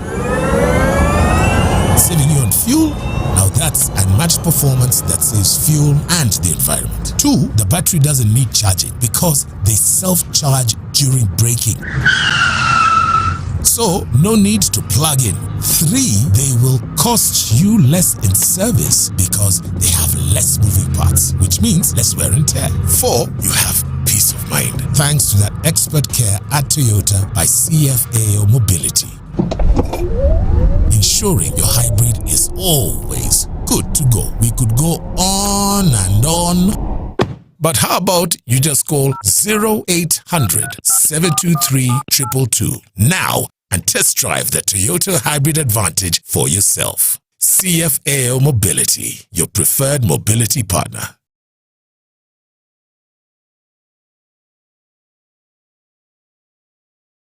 Bow! Yes, yes, yes, yes. Oh, wow! Yes. Umeona hiyo bao? Bao gani? Kwani wewe unasherekea nini? Bro, KRA ni kama wamenipea discount. Discount? Wewe acha zako. Cheki, nilikuwa na deni ya 148,396 shillings na KRA wameniambia nilipe 88,396 shillings bila penalties na interest. Na isitoshe, wamenikubalia nilipe pole, bora tu nimalize deni by 30th June 2024. Wewe acha zako. Hebu nione. Ndio hii. The Kenya Revenue Authority is forgiving all penalties and interest on outstanding tax debt for periods up to December 31st, 2022. Pay off your tax liability in easy installments by 30th June 2024 and watch your penalties and interest vanish from your profile. Mature, intelligent talk every morning. Spice up yourself.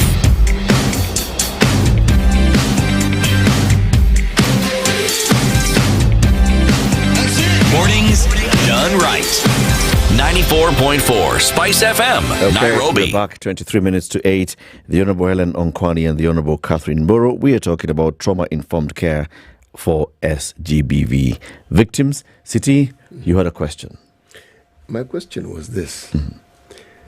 If I look at the court system, the justice system, let me not call it the court system, and I look at all the issues that land at their doorstep, and then we pinpoint one specific issue, sexual and gender-based violence, something which seems to be on the increase, and one sees that simply by reading our papers on a daily basis, and yet that is also just a small dot compared to what is actually happening.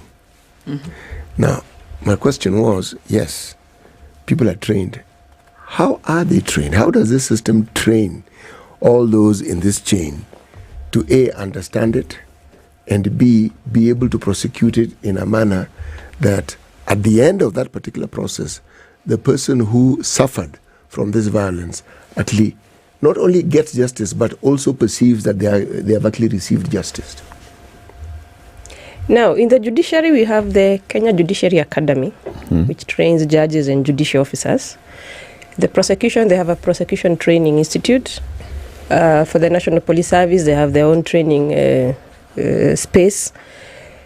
For the entire government, we have the Kenya School of Government, dealing with training of all public servants. But now, when we speak about, or when we talk about SGBV, we have realized that we cannot have these segregated types of trainings because we are speaking to one thing. So if I go to Kiganjo, for example, for the police, there is a structured way that they are trained. Yep. It may not cover specifically SGBV. And if it does, it's just a small drop in the ocean. Unit. It's a unit. And so moving forward, now that we launched or we validated the practice directions, one of the requirements now when we move to the next financial year is to ensure that we train all justice actors. So it's not just training judges scandal, judicial officers scandal, prosecutors scandal. We bring all of them in one room. And then we have a conversation. So if I was to ask a police officer, why don't you have a gender desk at police station X? Then they'll be able to explain infrastructure.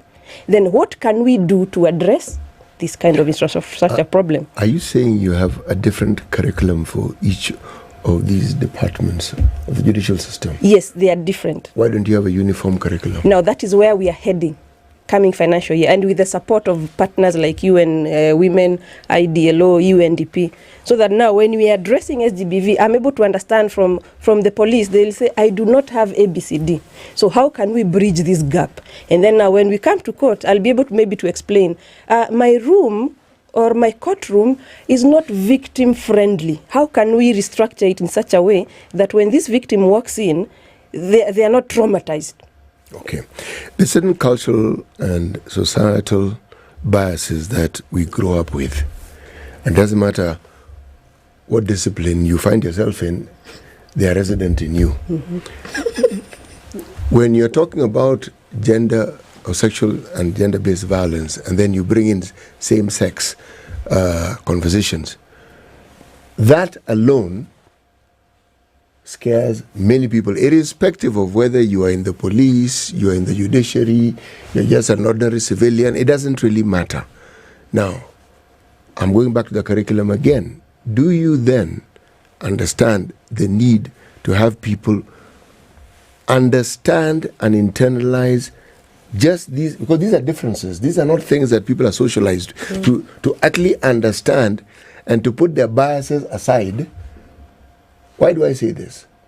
In many instances, when you talk to people who have just gender-based violence, not even sexual, when they've reported this matter to the police station, they are told, mambo ya nyumbani. That is the, it doesn't really matter. That, as far as they're concerned, go and talk to elders of your community. And yet, something criminal has taken place.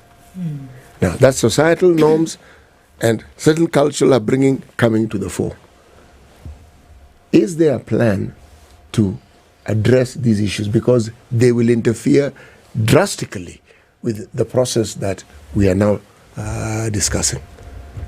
And maybe to delve into that quickly, I think we have the Victim Protection Act. It's a 2014 act, and I don't know whether many Kenyans know about the Victim Protection Act. As a victim, you need to be protected. And that is actually to implement Article 159 of the Constitution. Whether you're male, whether you're female, you're entitled as a victim to be protected, and you're right to be protected. In the sense that whether it is something you grew up knowing this is not right or this is wrong. For example, I attended a training for LGBTQ last year. And trust me, it was an eye-opener. Training for LGBTQ. For rights and yes, rights and their violations and all that. Okay. See where your mind was headed. I get it now. Okay. So on their rights, on the laws and the protections that people need. Look here. Every human being, by the fact that you are a human being, your rights needs to be protected and your space needs to be protected, isn't it? There are things which are private. How you decide to have your sex, like you're saying how you want to have your bacon, it's up to you. It will be none of my business to come and tell you how you're going to do it if you're an adult and you've consented to whatever that you've consented to, isn't it? But if it's something that you did not consent to, then there is a problem. Then you have been violated. So, you asked the question about the trainings and how those perceptions and the growing up can be changed. I think it can only be done through trainings. Look here. Yes, I know you grew up. I grew up in Kisii. Some things don't happen there. So look here. Some things are not talked about. Some things are not even talked about there. They don't happen. You don't talk about it. Yes. But here we are. I'm in the judiciary, isn't it? I will meet all these people, isn't it? Yes, I need to give them justice. Yes. I need to understand. And without having that knowledge on how you can protect their rights, then you're doing zero. The trainings that now we are doing as Women Judges Association, we are partnering with the UN Women, with the Wangu Kanja Foundation, which deals with the survivors. And we are now bringing all the court users. Who are the court users? You'll find the chair of the court user is the head of station. We have the police, we have the ODPP, we have the chief, we have the community, we have the human rights in the society, we have the advocates, everyone. Like next week, we are going to have a training on SGBV and all those court users, that is the ones within Nairobi and Kajiado County. We try to bring everyone now on board in our small ways and with the partners. And they were talking about the finance bill. There's no money. The judiciary, Madam here works in the big office of the registrar. And most of the time when we are asking for money to do these trainings, there's no money in the budget. You saw what was given to the 3 billion for the judiciary, and we don't have infrastructure. So we have to depend on our partners to be able to help us in their small ways. You will be shocked that we had one of our partners, which was UNFPA, United Nations Population Fund, and we were working with them in Kibera. And you will be shocked that some of the girls who are school-going, they will actually agree to be violated, defiled, because they don't have pads. So they started a program, dignity kits, for the girls. So to help them source for cheap materials so that then they can be able to make those parts that, look here, this is something. So what are we talking about? As much as we're talking about rights, we are talking about that. We are not looking at the bigger picture, empowerment. If you look at the whole chain, the whole issue, it is about empowerment. Okay. You don't have the economic resources. I was speaking to Wangu Kanja yesterday, and she was telling me it's been a heavy week. Look here, they have a case which has not been reported. An 18-month-old child was defiled by the father. The matter was reported to the police. The father has refused. They colluded with whoever. So the matter was reported at the police station. The case, they file imekaliwa. Even you say mekana. File imekaliwa. The matter has not gone to court. The mother wants justice for this child, an 18-month-old.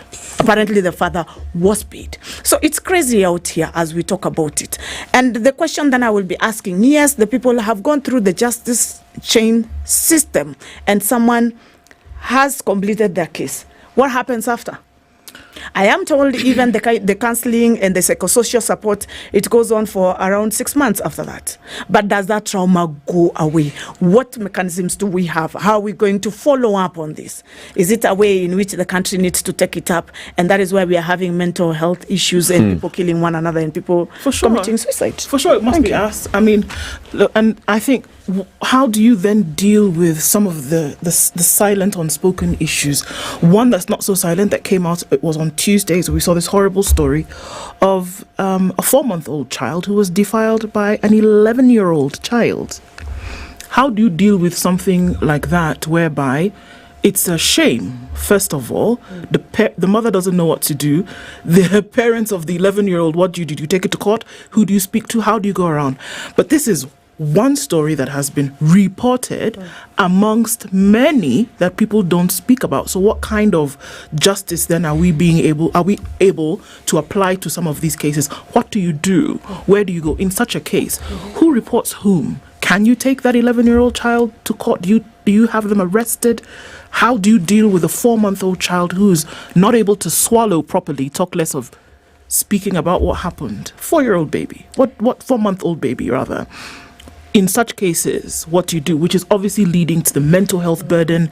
I mean, it's just so layered. How are we even starting to deal with that from a judicial point of view? Now, legally, you have a 4-month-old and you have an 11-year-old child. Now, legally, the problem with law is sometimes it can be convoluted. So legally, these are children, first of all, in need of care and protection. Before you look at the criminal aspect of it, and before we take the criminal justice system, children who are in need of care and protection, and especially the child who is in conflict with the law. That's the time that it's used. Yeah. Not a criminal, not an accused person, a child who is in conflict with the law. That is the starting point. And then now we look at how do we address some of this. This is where capacity building comes in and training. Psychosocial support. This 4-month-old may not even understand what is going on. Cannot swallow properly. Exactly. What I mean. The same thing with this 11-year-old. Hajui ni nini. And maybe they have access to technology where they are seeing these things. You know, the TikToking and all that. So the 11-year-old says, let me experiment. And who do I experiment with? With the baby. With a baby. So first of all, they do not understand what this is all about. And this is where now capacity building comes in and training, so that we all understand. And even when we also involve the guardians or the parents, is the criminal justice system the solution to this problem? It's part of the solution. Because if you were to simply go by the very traumatizing reincarnation of events that we read in the papers every day, you may come to the conclusion that we actually are a traumatized nation. Yeah. That in our own little way we are all traumatized. And the problem with that is, once it's ingrained, your reaction will be to find someone else to traumatize. So our reactions, you see, you look at that chain reaction, then what we see as bad morphs and it's multiplied and becomes worse. Things that you never thought you could read or hear about, you then get to hear. And you have to, when you say mental health issue, you sort of like give a blanket statement that's supposed to describe it, but it's actually worse than that. Why do you find all these things that we find abhorrent on the increase? You see, if I take the discussion back to sexual and gender-based violence, just sex, most people do not, cannot, will not discuss matters of sex. True. Even when they're in a relationship or in a marriage, it's not discussed. So if you don't discuss it, and if it's something that is talked about when lights are off and under a blanket, that is of course. How then do you get to actually deal with it? Because a court is an open place. And reporting means you're going to go to that open place. So people are, the reluctance to actually report it goes further into what I loosely refer to as social and cultural norms that we have. But it begins there. And then we come to you, wonderful officers of the court, who have to deal with these things. And since you're citizens of this very same country and you're brought up with the same cultures, are there units in law school that teach you some of these things? To deculture you? Yes, to unculture you, so that when you get to the bench, well, you at least you've been prepared. Because I get the impression that by the time you move up the ranks, you aren't really prepared. Your preparation comes with just experience. You learn as you move on the job. And yet you ought to have been prepared, because this is something that is a reality. Do we even have a situation where when we look at the curriculum of those who are taught in law school, you realize we have this problem in the country. We need to add a unit of this into our curriculum so that those who are now coming out, I don't think that happens. So I'm saying, you look at this situation, we could say your work is cut out for you, but it is far, far worse than that. And everything we're discussing goes beyond the judicial service system. It goes beyond it completely. There are some of the things that you can't learn. Trust me, I sit in that court, and some of the things you hear, new things and shocking things on a daily basis. You're wondering, where am I? Sometimes you tap yourself, Helen, is this me? Am I awake? Is this me? But then you're reminded of your oath of office. Yes. And you're right. That look here, I remember my first case, I think, I was employed and I was sent to Karatina. And I got a culture shock where children are abusing their parents. I couldn't imagine. I'm shocked first. I'm like, what did I bring myself into? What is this? It's happening. How do you abuse your parent? And you are in court and you're continuing to abuse your parent. And you're not shocked and you're not wherever. Wow, where I came from, it was a taboo. It was a taboo that you don't do this. So you're right that some of these things we've learned as we go along. And then you're trying to put yourself in this situation that, look here, I am the only hope. Look here, this person has come. And you will be shocked the kind of crying that happens sometimes. And when we are talking about trauma-informed, it's not like as we are not human beings. Sometimes you go to your corner and you ask yourself questions. I have a young girl. When I go home, she had gotten to the habit of asking me, Mommy, so today, what did you do at work? I got to the point I told her, Mommy, please, let's not discuss about work. I don't want to discuss. I talked about, like in our court, we have Wednesdays for SGBV cases. So you are from court, you've had 10 SGBV. There were children who were crying. There are adults here who are crying. Everyone else is crying. Sometimes they leave you there. The prosecutor cannot be able to understand what's happening here. They cry, the prison, everyone, your court assistant. You are left now with someone who is crying. So you have to be the person who is doing the counseling. You can't also cry. And you have to say, calm down. You have to look for strategies. Sometimes you have to give tissues. Sometimes you have to give water. Sometimes you have to take a break, including even yourself. You need to take a break and just breathe in and breathe out and say, look, I have to sit in this seat. I have to work. Of course, I have to work for money as well. And you've got to do what you're here to do. I want to go back to the issue of training. Honorable Mura, you said, so in the next financial year, you're going to roll out this training. But where you're seeking to bring the people, together and to train them. But these are too many. There was something that you had mentioned earlier about putting it in the curriculum and saying that part of the curriculum in Kiganjo for the National Police Service will be something to do with handling of this kind of gender and sexual-based violence, sexual and gender-based violence. That also has to go into AP training school because you'll find AP officers as well in the stations. You also have to think about the chiefs. In many cases, the first point of call will be the sub-chief or the chief. You have to think about the lawyers. The Kenya School of Law as well should have a curriculum on this. And you said the Judiciary Academy has this as well.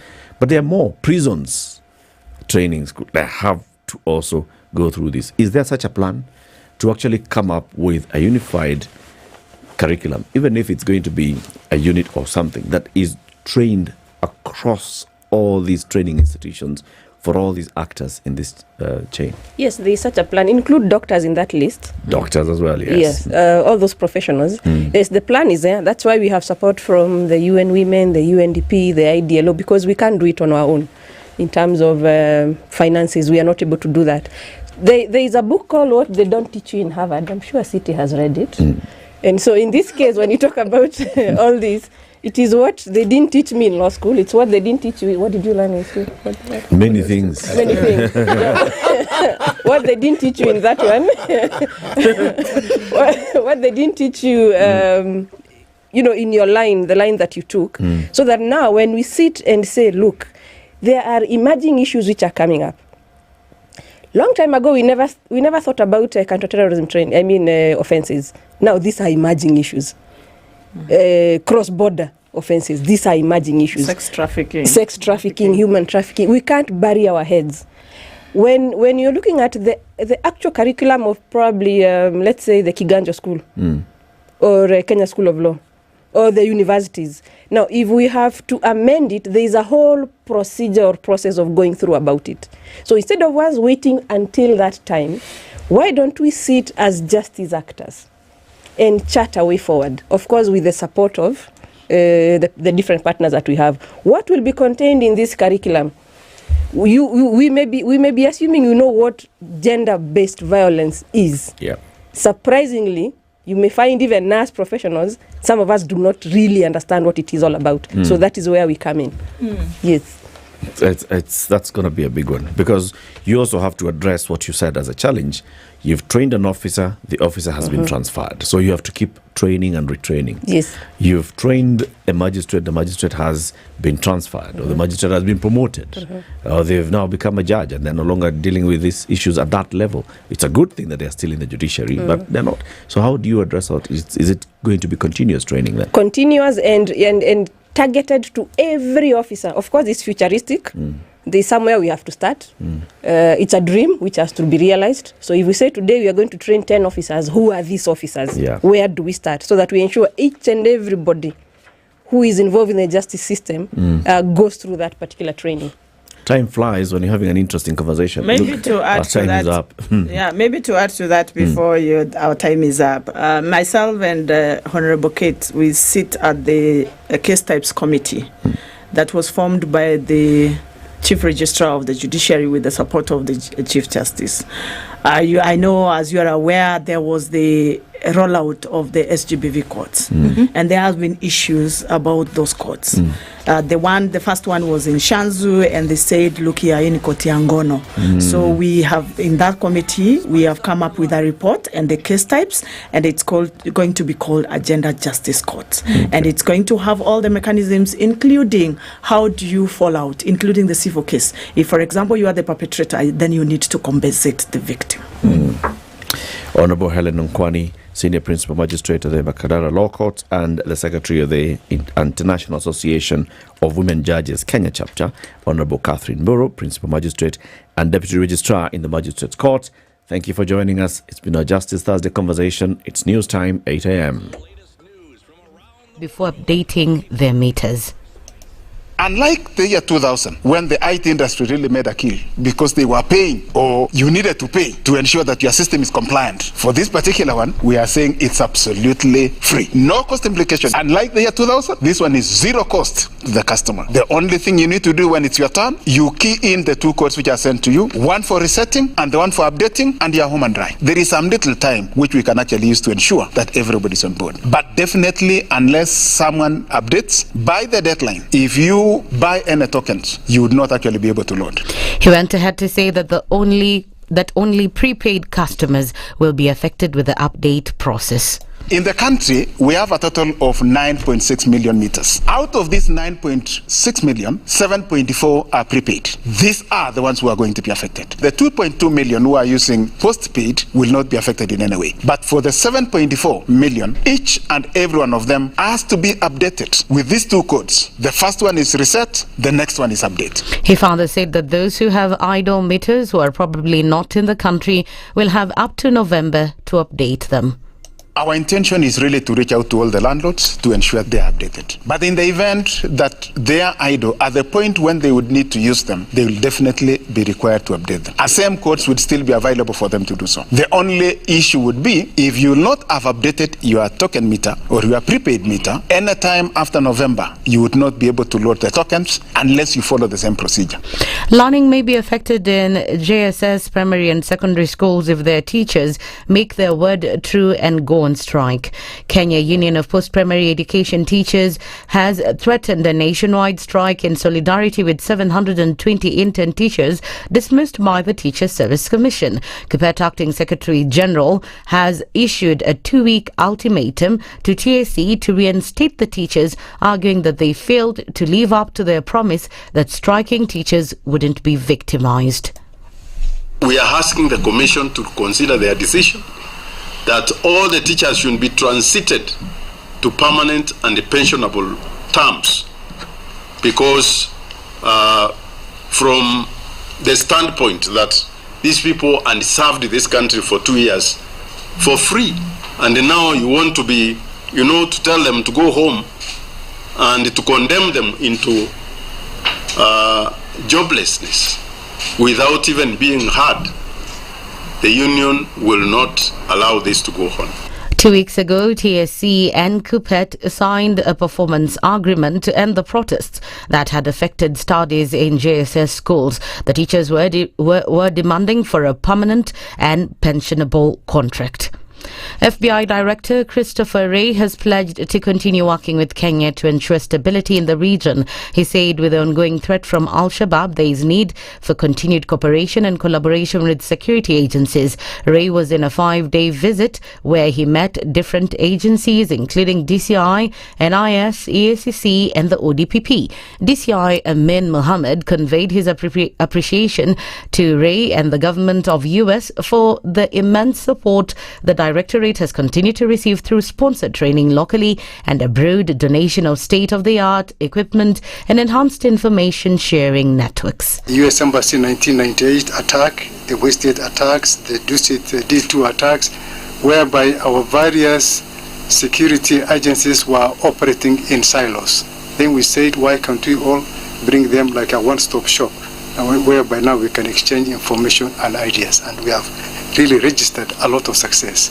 The launch of the JTTF Kenya is something that we've tried to contribute to and be helpful to, and we really think that is a linchpin in the counterterrorism fight. So that's one. Are working with our partners here in Kenya to provide cutting-edge tools so that they can get those tools in the hands of the investigators out on the ground and identify threats and stay ahead of those threats.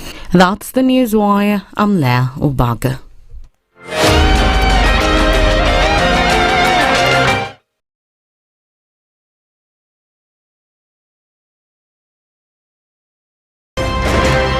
Thank you very much, Eric, and it's good to be at the Situation Room. Always a pleasure coming here. This is the most challenging interview panel in Kenya. You guys are very well informed, and as you can see, Charles today very philosophical. To be poor in this country is the greatest sin you can commit, not just from a legal perspective, but from life generally. Yeah. It is very, very skewed. We just heard on the floor of Parliament, just most recently, a leader within the ODM saying that Sisi ni ng'ombe is a baba. Yeah. Which means that you are willing to be milked dry. You cannot force me to believe. I'll give way. If it's land that I'm told to return to you, I will. Okay? Because the court has said so. But I'll continue saying, watu wamenirusha. That's all that I'm doing. The Situation Room, Kenya's biggest conversation. You tune into Kenya's biggest conversation. My name is Ramanya. Amen. Amen. So 1 hour is over? Yeah. Oh yeah. Okay. It gets over Can you imagine in 20 minutes. What the big boys have also done. I'm very proud of myself. When you understand about partnership in politics, it's like the way marriage is these days. When you're looking for a wife, you're like, maybe you can help me pay for fees as I pay for the rent. Why should you have a lioness living in your bedroom? I have to tell you a story. I went for a prayer meeting, which was called for the spouses of candidates for senators and governors. And when I got to the gate, the lady who was the secretary, she refused to. She's telling me, no. Leo tunataka wa mama. Leo ni wa mama. I'm telling her, no. She said, no, sio siku yenu. And I thought, there's a problem here, because if it was a man, but this was a lady. It will be called First Ladies until you change the name. The Situation Room, Kenya's biggest conversation. 102.5 SpiceFM, Kisumu. All right, 8 o'clock. We are in traffic hour. What's happening this Thursday morning on the streets where you are?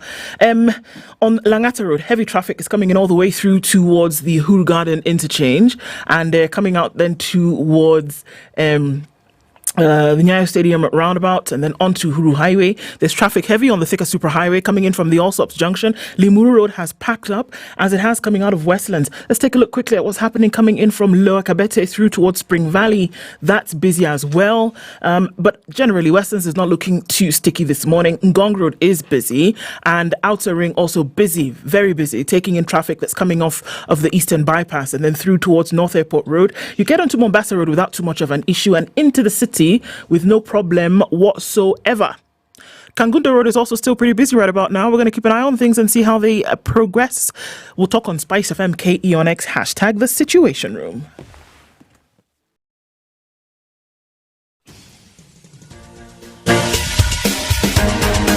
This is the Situation Room, the home of hard-hitting political commentary and penetrating insights about the state of the nation. This is a talk radio experience like no other. The Situation Room, a place for hard truths, debates, and elevated conversations. The Situation Room, witty, political, engaging, deep, controversial. In the room, we have C.T. Muga, researcher, academic, seasoned political observer, a fountain of wisdom in these politically uncertain times. Ndu Okoh, Nigerian by birth, Kenyan by choice, communications expert, Pan-Africanist, a truth seeker and believer in people power, and Eric Latiff, agent provocateur, the man in the chair, seasoned journalist, news hound, a man who believes in punching up, not down.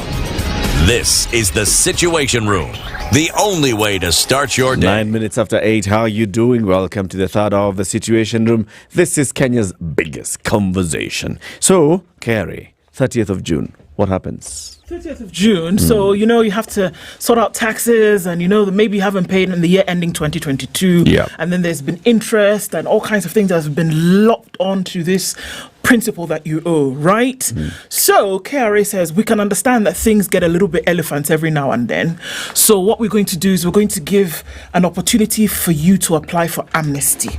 Amnesty means what? We can forgive the penalties and the interest that have been charged on the principal. We're going to ask you to pay the principal, but in terms of those penalties and interest, how about we can forgive that?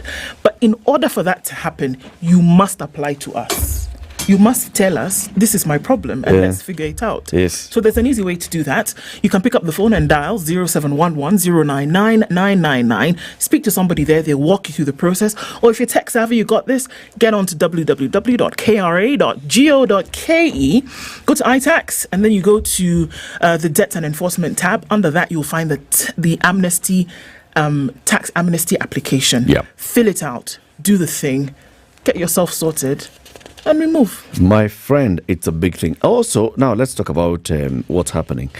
The economy and how it's happening. Yesterday, there was a news item that many CEOs are saying, looking ahead, they are seeing themselves cutting very many of their staff from the organizations.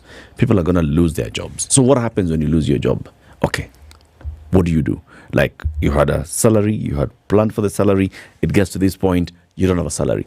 Can you start thinking about that? Okay? You can actually get some retrenchment policy that ensures that if you lose your job, you can continue earning for the next 3 months as you sort yourself out. How do you do that? You go and talk to Standard Bank. And then they have this package that they can give you, some insurance and life policy that says if you lose your employment, you can continue earning. And you're paying a very small amount of money. Go and talk to them, okay? This and very many other things. Stanbic is the partner of choice, and they're saying make a switch. Wherever you are getting your financial services from, make a switch to Stanbic. They can sort you out on that in terms of retirement and life insurance. They can sort you out in terms of getting access to credit for very many things, unsecured loans. It's possible for you to just get a digital loan. You have an account, you just go to your mobile, and immediately, you see your limit. You can access that money, and it comes within the hour. Or you have a home loan, and you are currently looking at paying 18 or 16 or 17 or whatever percentage of interest. They can actually take it up 9.5% fixed for the duration of the loan. This is something. Very, very. Make a switch to Stanbic Bank. Our next conversation is going to be about promoting youth, women, and persons with disability participation in governance and electoral processes. It's a big conversation because we have to talk about inclusion in everything, all aspects of our governance. We are joined by two people in the studio. Purity Jabor is an advocate for gender justice and youth rights, and Dan Paul Adenga is a civil education educator at Uraia. Good morning, Dan Paul and Purity. Good morning. Good morning. Welcome to Kenya's biggest conversation. Thank you. Thank We you. call those the hot seats of the Situation Room. How does it feel, Purity? Relaxed, chilled. Very good. Yeah. That's always the idea. Make yourself comfortable, sit back, relax, enjoy the flight for the next 50 minutes or so. Okay? Now, I know you've already had your breakfast because you're already here, but next time you're thinking about lunch, think about burgers and think about beef burgers and think Ken Beef by Ken Chick, right? So you know Ken Chick? Yeah. Ken Chick have been here for long, many years, decades. And now Ken Chick have also now introduced a new line of beef, Ken Beef by Ken Chick. What do they have? No? Sausages. Burger patties, minced meat itself, boerewors. I like the way Eric says mutura said. Mutura. There you go. And, a host of all other things. It's all made from this, going around and collecting from different farmers, mostly in Laikipia. So they've said, you know what, the same quality that we apply to chicken, we're going to take that and we're going to apply it to beef because, Kenyans love meat, and so let's do the same thing with these products and actually get this fantastic product out into the market. So breakfast, lunch and dinner, whatever it is that you're looking for, Ken Beef by Ken Chick has the answer. Choice ni moja, taste ni noma. Sana. Okay. City is going to welcome you with the day's proverb. Every week, as you know, City goes to one African country. He brings us proverbs from that country. One proverb per day. So every day, there's a new proverb. Today's proverb, City? From the Republic of Zambia. You have to look after wealth, but knowledge looks after you. You have to look after wealth, but knowledge looks after you. Dan Paul, what do you think this proverb is telling us? True. I mean, like Prophet Hosea for those who believe in the Bible says, his people are perishing for lack of something. So it's true. Yeah. Knowledge. Yeah. Knowledge is important. Yeah. Wealth is important. But knowledge is important. Knowledge is critical. Okay. Purity, what's your interpretation? I think knowledge will make you relevant and be sustainable as you live. But wealth, as we all know, we say wealth is vanity, so it might disappear at any moment, at any time, but knowledge will keep you going. That's very true. Siti, it's your verdict? They have put it well. Hosea 4:6, as he puts it, says exactly that. What I find interesting, though, is that people understand the concept, but how often do we put this concept into practice? Because we understand it, and we can explain, and we can give detailed explanations and examples, but how often do we actually put it into practice? And if you look at our nation, do you think that we have a nation of people who pursue knowledge, or do we have a nation of people who pursue wealth? I think we have no knowledge of what knowledge means. Yeah. It starts from there. What is knowledge? Do we have a universal understanding of knowledge? That's another philosophical conversation that you will take us through another day, City. First, let's get to understand what is uraia. Tunajua raia ni citizen. Uraia ni ucitizen. Zuri kufikiria hivyo. To imagine uraia ni ucitizen. But uraia, first of all, uraia trust is a non-state actor, a national civic education platform. Uraia trust has been around for quite a while, and mainly to give education about rights and responsibilities to the common mwananchi. And they have done that pretty well. Every time there is an issue on governance, an issue on participation, Uraia has been on the forefront to give information, relevant information, using the Constitution to the members of the public. And so Uraia has several programs. Uraia runs a program on civic education. So yes, you are educated about your rights and so what. So it has another program on civic engagement, so that the rights, now that you have rights, so how do you engage using those rights? And finally, also Uraia has a program on gender mainstreaming. What do we do with our gender? So it is key. But for purposes of today, we imagine that why have we failed in the two? We have the knowledge, We want to practice that effectively, but why don't we do that? So the utu, the respect, the you are because I am, that part is lacking. And because it is lacking, the conversation today is to engage further. What is it we can do? And more specifically, using the SIG, the special interest groups. What is it that is missing? Where is the missing link in the performance or effective participation of this group in governance? Yes. So when you talk about now inclusion of these particular groups, in many ways we call them vulnerable, marginalized, right? Yeah. Is it looking at youth, women, persons with disability, and their participation in governance, and particularly in electoral processes? Every time in the election cycle, we look at, okay, so how many women are there? In the last election, for example, Purity, you remember that the IEBC had to send political parties back and tell them, look, your list of nominees, not just for nomination to appointment after the election, but nomination in the election has got to have to show the inclusion. Are we making strides? Have we made any strides that can be commendable? Yeah, I'm at 50%. Because immediately after the elections, what really happened? We need an audit report from the political parties to mention the strategies that they are now putting in place to ensure that this scenario does not repeat itself, but also for the registrar of political parties to have an accountability mechanism to continue fast-tracking and working with the political parties. Because what Dan P has said about gender mainstreaming in electoral processes, it has to be very intentional, because many other times when you speak about gender, people say that you're talking about wanawake.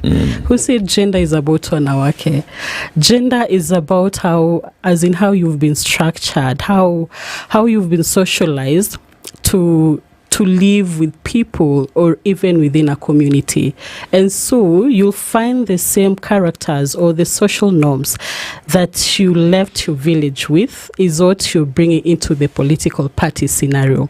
But if your community had this designed place for women and youth, that is the same culture that we will see in the political parties. So actually what we see in the political parties is about our social structure, how again we have been nurtured. So I think we need an audit report post the election that we need to see how far this is. The second bit is the fast tracking in terms of the legal frameworks. We now have a conversation around the 2/3 gender bill. And that is a formula that is going to be very instrumental, not just for the political parties, but to also ensure all the government institutions are also adhering to that formula. And I think this will really hit hard the political parties, because now they have to adhere to that. But I'm looking at it even in terms of the organogram or the power dynamics within their political parties. Who are calling the shots? They're actually men. So if this 2/3 gender rule is going to be applied, how are we going to see that context looking like? So there is some progress that Kenya is making, but we need to be more intentional moving forward. When we look at the electoral process, what are we talking about here? Are we talking about the activity of voting? Are we talking about the civic education around the process? Are we talking about involvement in the process, putting myself up for candidacy, for example? Or are we talking about an all-encompassing activity of all of these things? What are we talking about? It's holistic. Everything that you said, it's actually involved at different stages of the electoral process. Right. So where I think DNP will come in handy around the civic education. But me as Purity, if I want to vote, that is also part of the electoral process. Yeah. I have to know when the the party primaries are being held. And it is not just before election. We just had the 2 months ago, UDA was doing their party primaries. How many women were aware of these, or how many youth actually did take part in this process, so that we place ourselves at a strategic position? We don't come into the party primaries in 2026, but we come in as early as the leadership elections is actually happening. But the actual voting is also part of the involvement that we also we are supposed also to take part during the electioneering cycle. Okay, can I call you Don P as well? It just okay. If you have that. So this is the thing. I think that's great what Purity has just said, that it's not just when an election is coming up, but in my mind, there has to be a constant immersion in the whole process so that folks are understanding what's going on. So even if you're on the other side of leadership, that you're involved in a process, whether it's public participation that just came to an end concerning the finance bill, whether it's public participation when it involves county budgets, whether it's public participation or even civic education and knowledge and learning about, so what does a member of a county assembly do? What does a member of parliament do? What does a senator do? What does a member of parliament do? What does, a governor do? Citizen-led governance, I think, is huge. But the question is, what are some of the activities then that would activate? Because unfortunately, we're in a place whereby political parties will involve women, they will involve youth, they will involve persons living with disabilities to fill a quota, not necessarily because they understand the importance of an all-rounded representation. So what's being done to make sure that it is beyond a, what is that thing they call box-ticking, checkbox exercise? So, okay, first of all, I want Kenyans to understand that the Constitution of Kenya 2010 is very clear. And when you look at the article number 1 of this Constitution, it talks about sovereignty of power. The sovereign power belonging to the people of Kenya. And I actually don't like using the people of Kenya.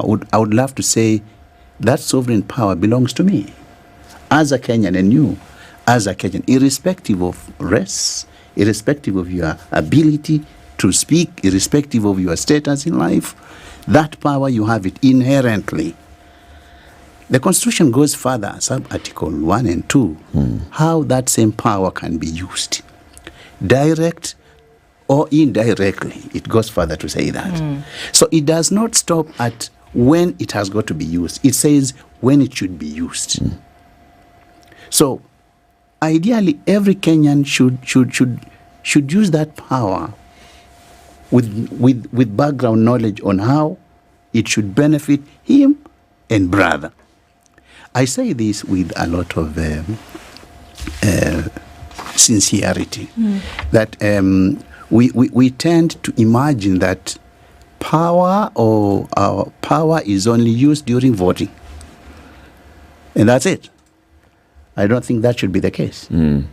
Voting is only a section of how you can use that power to change your life. But okay, if you are able to vote in good leaders, what informs us who a good leader is? Article 73 speaks about leadership and integrity. So in civic education, we speak to it. We tell people who a good leader should be.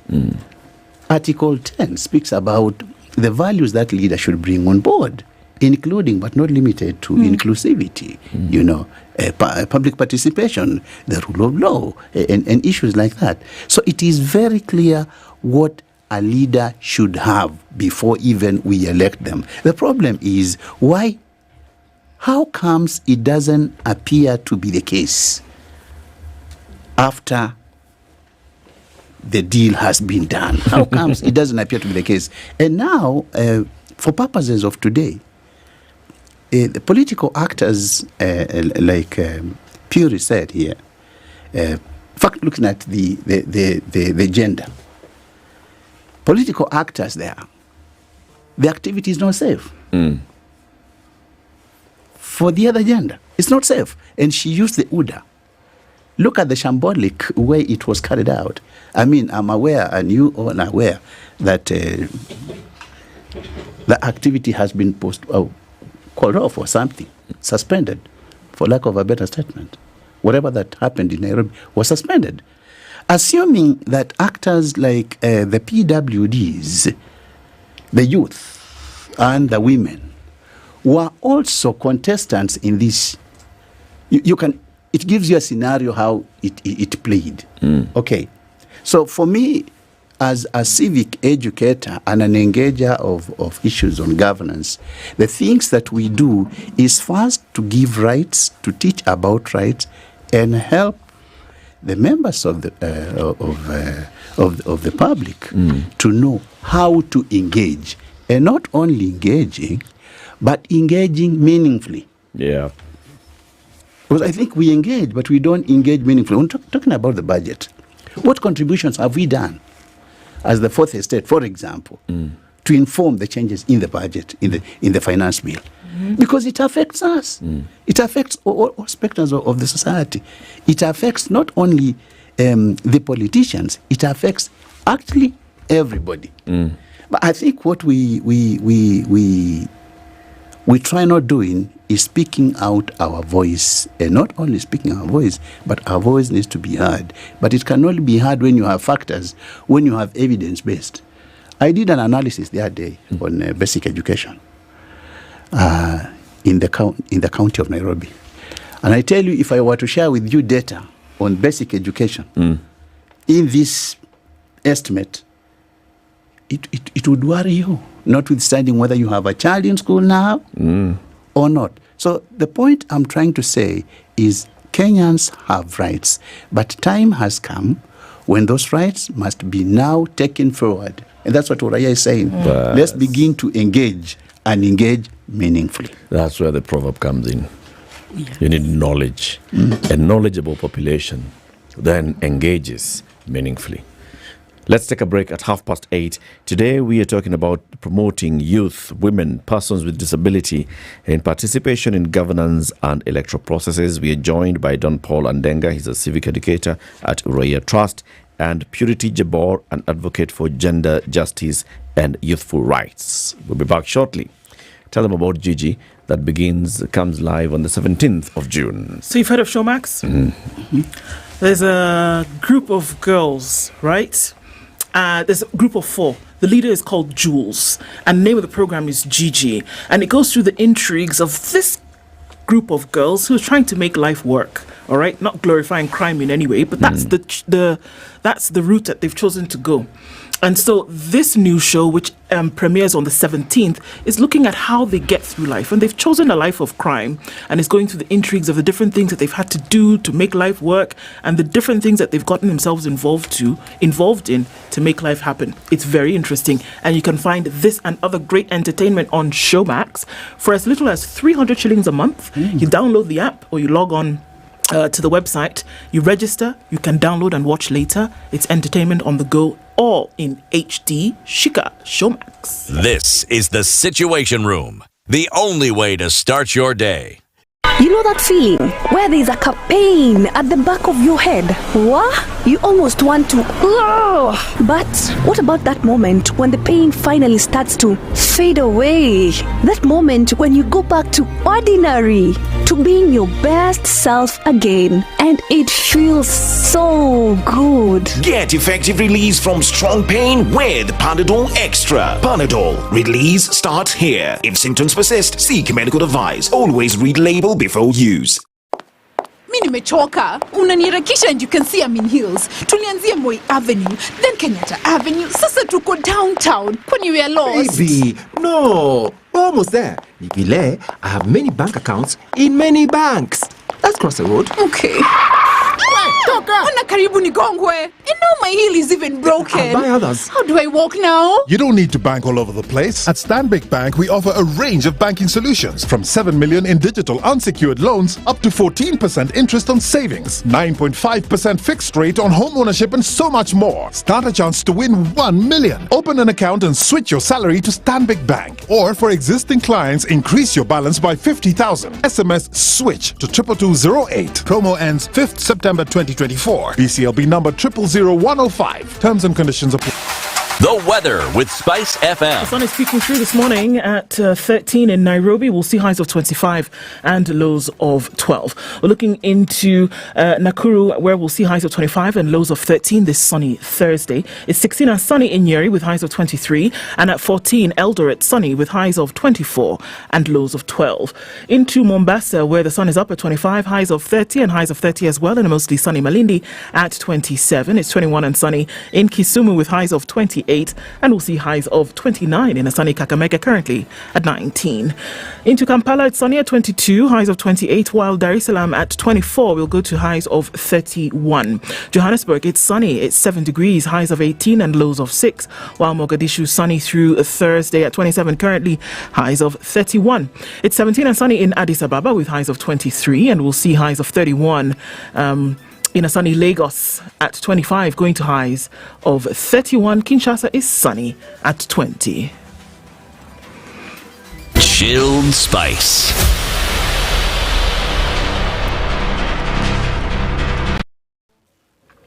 Kangunda Road is still busy. It's feeding off onto Outer Ring, which, by the way, is easy street all the way in and outbound, going towards the Thika Superhighway or heading out towards Outer Ring.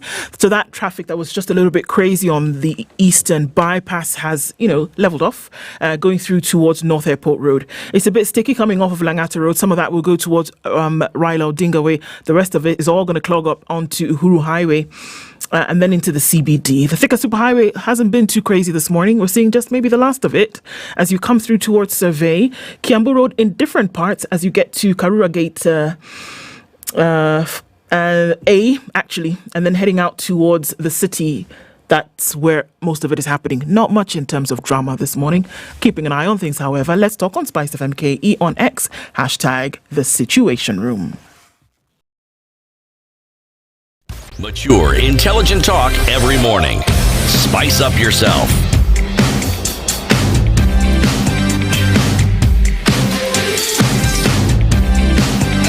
Mornings done right.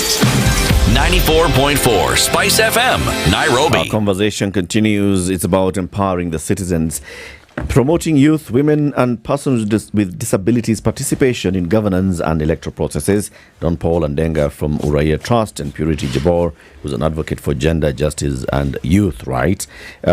Purity, you talked about the political party structure, and you feel, yes, the current conversation about the gender bill is putting the responsibility on political parties to ensure that there is proper and wider participation of all gender in the political party.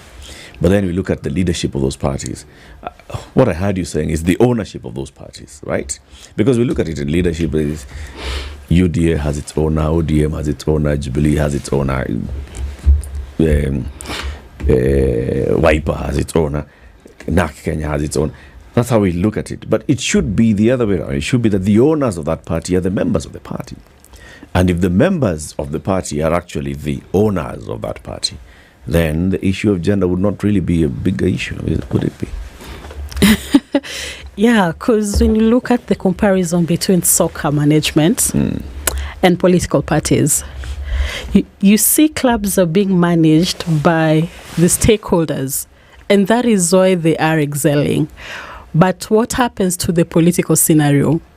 If the owners, we the Kenyans, if I'm aligned to Jubilee, UDA or Azimio, I'm supposed to be a partaker of everything that is happening. But I don't think we really are more intentional in terms of having the nitty-gritties of what our political parties are doing.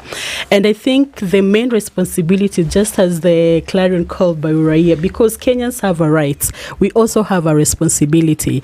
If you say that you're a political supporter of Party A, How are you holding your political party to account? Right now, we have the finance bill, and I'm just looking at it. We thought that last year was bad. I don't know what to call this year, because last year it was crazy to say the least. But I'm looking at this current finance bill. I have the new SHIF. I have the new housing levy that I have to pay. I've not even planned to buy a land somewhere, but I have to finance a house for someone else to stay in. But what power do I have as an electorate to hold my party to account?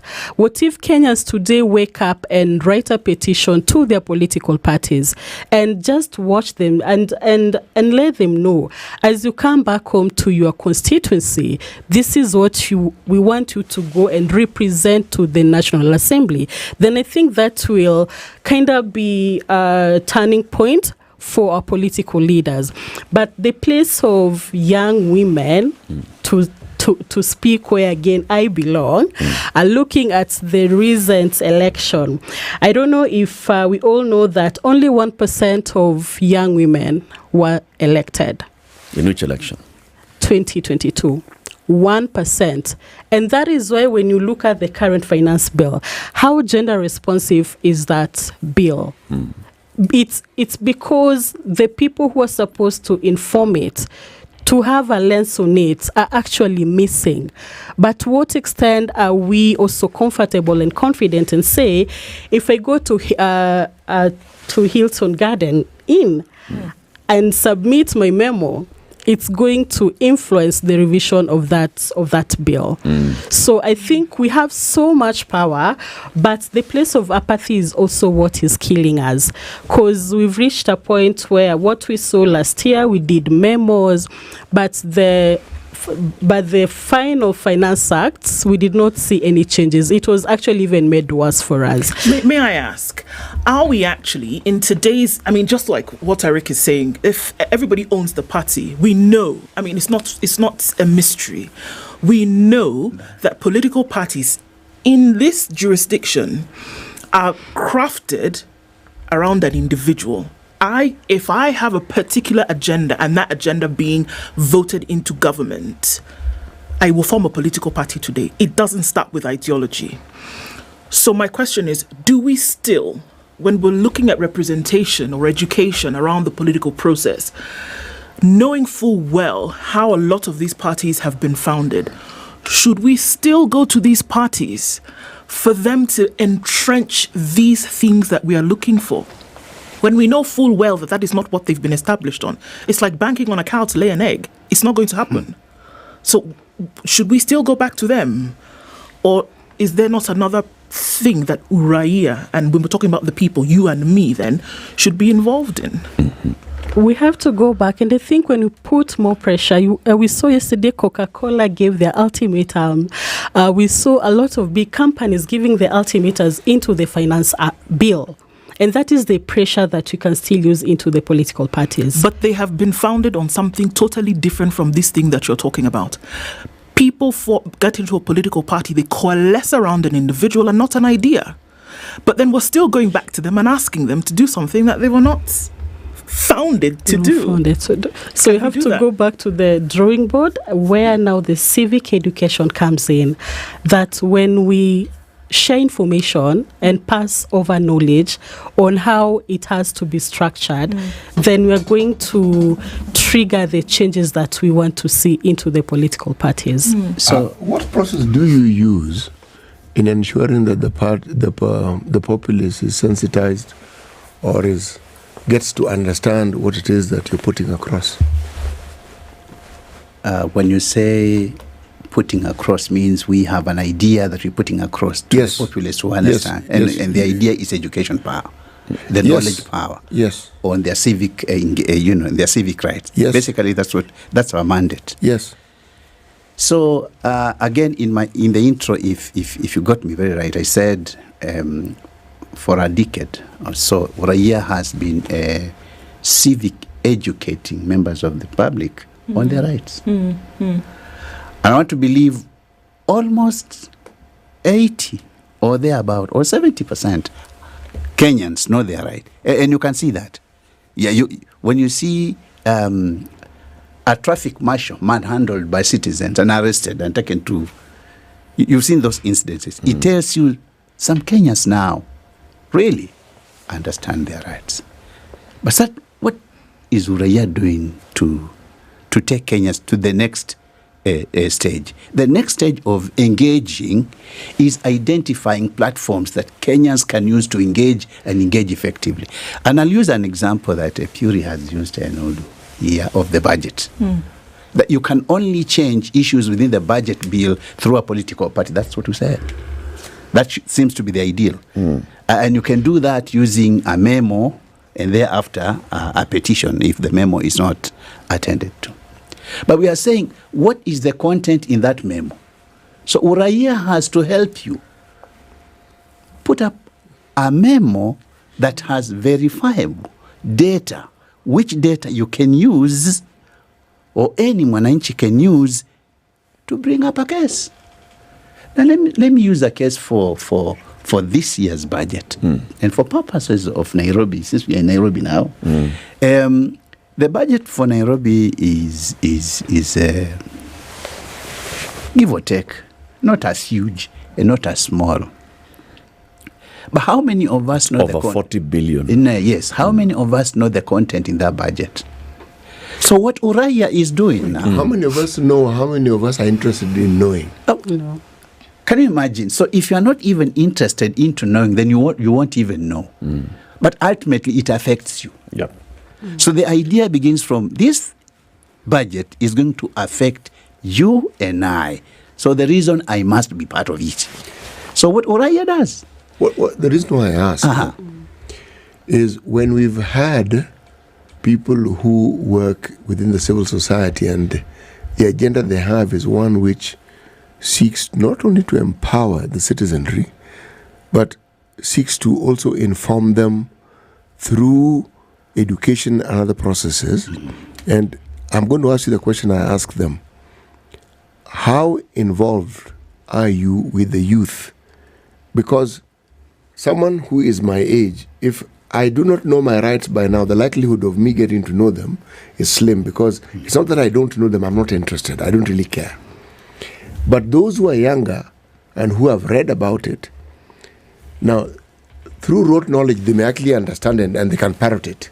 But do they know how their rights should impact their lives?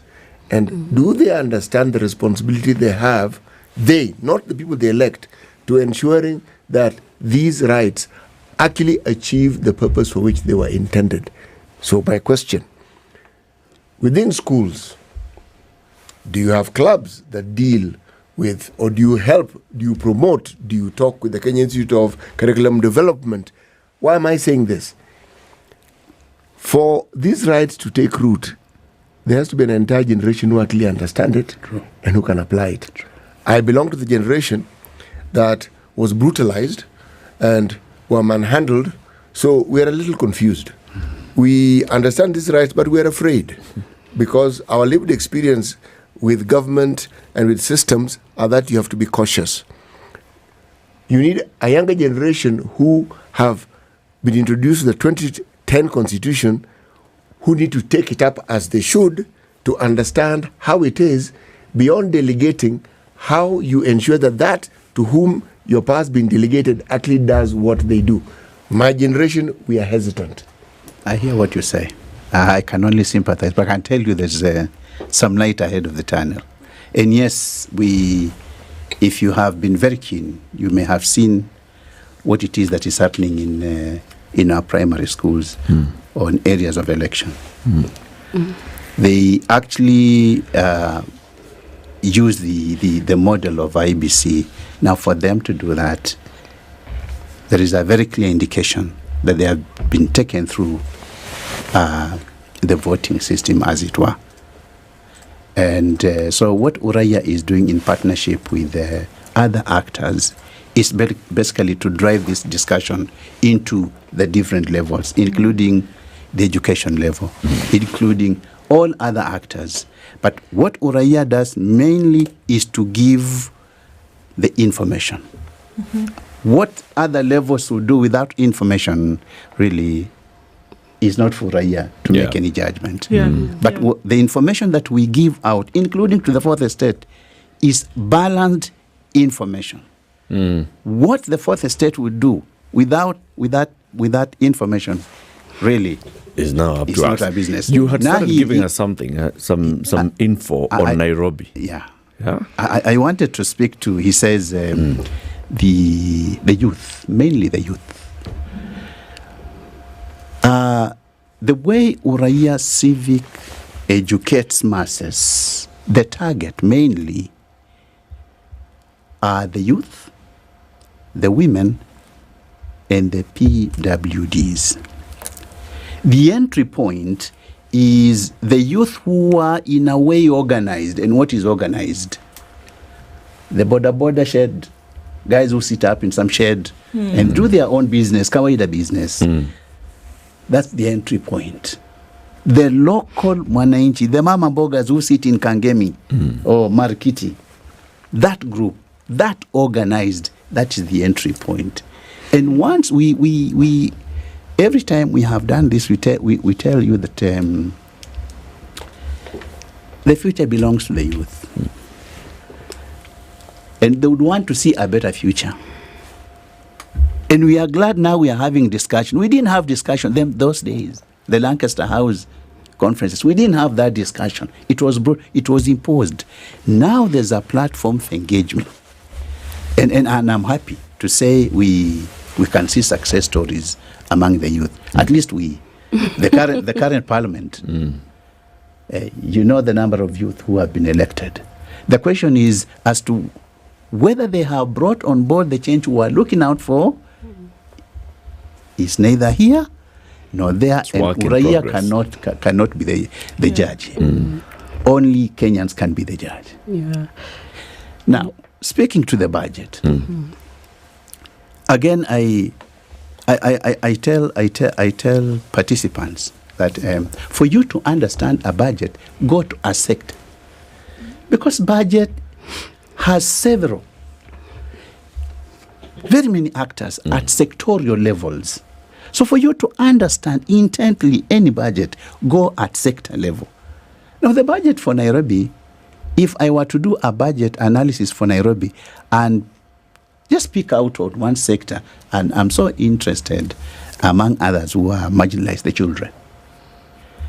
And because Schedule 4 speaks about a role of the county government in ECD, I would want to interrogate, for example, the number of schools that have ECD classrooms vis-a-vis the number of enrollments of the children as a 2024 year. Now data has it that a projection for 2024 would have 208,17. 4 to 5 years. That you can check later. 200,817 at 2024 project NBS statistics will show you that. Total enrollments or new? Total enrollment. Okay. That is the number in Nairobi. I'm not talking about Kenya. That is I'm using this as a case so that we can use the same argument elsewhere. The 200,817, 4 to 5 years, both boys and girls, are supposed to be enrolled in ECD classrooms. Data has it that Nairobi, this data is from the CIDP 2023-2027, talks about 223 ECD centers. I didn't say classrooms. I said a center. So meaning one center would be Moi Primary. That's a center. It doesn't speak about how many classrooms there are inside of that center that cater for ECD. So that is gap number one. So what did I do? I signed an ATI. ATI is basically an access to justice, access to information. Tool, which is provided for by law. I said, Director Education, kindly share with me the number of ECD centers that you have in Nairobi, because I want to try to apportion these 817 into some units. Until today, I don't have a reply. So what does the law say? 2 weeks later, I'm supposed to petition. And that I can tell you, I will do it. As an individual, you can do the same. So that is number one, on enrollment. Assuming we were to look at the number of teachers in Nairobi, for ECD alone, in the CIDP 2023 to 2027, it speaks about 1,037 or so teachers. Now, when you apply the ratio of teacher-student, as per the policy for basic education, it speaks to 1 to 25. You can do the mathematics. I failed mathematics miserably. So you can do the mathematics and answer. So what does Uraya do? Uraya gives you the in thing. This is what you need to consume. As to whether you are consuming it. So the most endangered part of this, the most vulnerable, the CIG, you can imagine. In that classification, we have the most needy. Yeah. This, children who are in difficult circumstances. In that same data. And who have not been taken care of completely. So this budget is good, but it is only good for them that imagine that it is good. So Uraya will keep on speaking to data. How can we use data to change? I am sure if you and I were to embrace reliable, authentic, available data, we can use this data to change the narrative in this country. Do you feel, in all the years of engagement with the citizens as Uraya in the civic education, are citizens interested in the granular information, or are we interested in uchaguzi kolini, tunachagua nani? Eric, I can tell you for free. Citizens are interested like yesterday. But there are hurdles to effective, meaningful participation. And more specifically because of the group we are having discussion this morning about. Inability is not a key for segregation. Our brothers and sisters have been segregated. They need a level playing ground. Politics, and as it is, like Puri had said, is damn expensive. This IG cannot meet that threshold. But what makes it expensive? Well, it's not the IEBC. The IEBC fee is waived even for this particular group. It's true. The fee is waived. What makes it expensive? It's the citizens, isn't it? It's what's expected of you as a candidate. Pita hapa wacha chai, pita pale weka mafuta, pita pale nunulia vijana kitu. So again, when you speak to Peter hapa weka chai, you remember in my intro on Utu, you are because I am. So I cannot speak to you, Eric, until you give me chai, isn't it? So we have lost it. If that be the case, so we have lost it. For only those who have chai will allow me to speak to them. So then, and I want to come now to Purity, if these are some of the hurdles, and you've identified this is one of the hurdles, we've heard it many times before. One of the hurdles in the entry is that it's expensive. The other one is the culture and society. Looking at, you are a person with disability, you are too young. You are a woman, are you married? And all those other questions. Social culture. Yeah. So, how do we address those ones? Yeah, so just back to the basics on sharing information and creating awareness that is targeted. So one of the things that Uraya does is targeted civic education. So if I'm a young person of this country and I'm a woman, so the civic education will be customized that will make me understand my rights and how I should be part and parcel of governance process. If you're targeting artists, then the civic education is also customized to suit the artistic point of view, because you cannot conduct a civic education to artists or the creatives in a classroom. You also need to be creative and be in their moments. If it is poems you need to write, if it is songs that you need to compose, if it is skits that again you need to come up with that will make sense to them. Another element is the digital era of Kenya today. Young people, we are more interested into catchy and quick information. So what Raia does, it is to simplify that civic education, so that the budget a document makes sense to me through the infographics, coming up with the popular version, but doing it up to the basic unit of ensuring that even the civic educators are people around that community that are more familiar to the language, the norms of that particular place, that civic educator is also well appreciated. But interesting thing is, from last year there was an engagement of Raia Trust in now shaping the next generation of young children of this country, and they did partner with the music festivals where the teachers were trained on Utu, but also sponsor specific categories of that competition. So if you'll be able to attend the music festival this year, there will be a theme on Utu where it is the young children who are taking part in it. And you've answered Ziti's question. How do you engage with the young citizens? Yes. Thank you very much for joining us.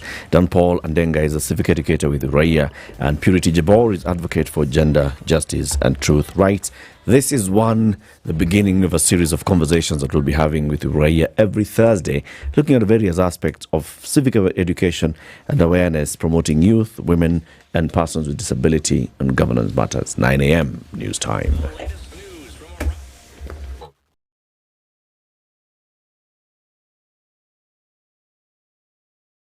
Umaga. Parliament will be required to pass the finance bill in 2024 without making any amendments. In a statement, the Ministry of Treasury has requested that the bill be passed to help the government pay its debts, which have reached 11.2 trillion shillings so far. Finance Minister Njuguna Ndung'u has defended the proposed new taxes, saying that it's the only way that will enable the government be able to reduce its debts. The Finance and Planning Committee in Parliament has already started the process of writing its report on the bill that will be presented to Parliament on Tuesday next week. More than 600,000 Kenyans and various organizations came before More than 6,600 Kenyans and various organizations came before the committee to present their views on the bill. Most of those who came before the committee under the chairmanship of Molo MP Kimani Kuria opposed the proposals in the bill. However, the Member of Parliament has assured Kenyans that all their opinions will be considered when they're writing their final report. As we retreat, we wanted to assure Kenyans that this was not an exercise in futility. We want you to hold us to account on the views that what the bill is and what the committee report is going to be. We are going to make sure that we accommodate as much as possible the views of Kenyans, even as we try to balance generating revenue to fund the budget estimates of 24-25. And there are no differences between President William Ruto and his deputy Rigathi Gachagua. This is according to Embakasi East MP Babu Owino, who says all the two are doing is because of how the public is reacting towards their achievements. There is no fight here. These are games, these are gimmicks. And I want Kenyans to remember this day that these people are going to work together. You know, these people have lost favor in the eyes of Wananchi everywhere in this country. To be specific, in Central Region, where they promised heaven but delivered the Mount Kenya region, the people of the Mount Kenya region, to hell. And right now, People are hurting in Mount Kenya, and therefore the only way to bring Mount Kenya together is to bring the sympathy strategy. It's called the sympathy strategy, where the president purports to be fighting his deputy intentionally, and they've agreed for that matter, so that the people from Mount Kenya can rally behind Rigathi and say that one of our own is being fought, and they all rally behind him, because they have all lost favor in both Rigathi and Ruto. And therefore after that, after some time in the future, all people from Mount Kenya shall have rallied behind Rigathi, and Rigathi will still deliver them to Ruto, purporting that they have made up and that there is peace. What a quite interesting way of thinking of it. 10-day activism has been launched to fight against the sale and chewing of Muga in Kilifi County. Kilifi North MP Owen Bayer said he'll not be intimidated by those who threaten to remove him from the deputy majority leader position in the National Assembly. Bayer said he's pushing for the total ban on the use of Muga because it's a threat to the future of many young people. The climax of the activism will be the celebration of International Day Against Drug Abuse and Illicit Trafficking, which takes place on June 26th annually. That's the Newswire. I'm Leah Ubaga.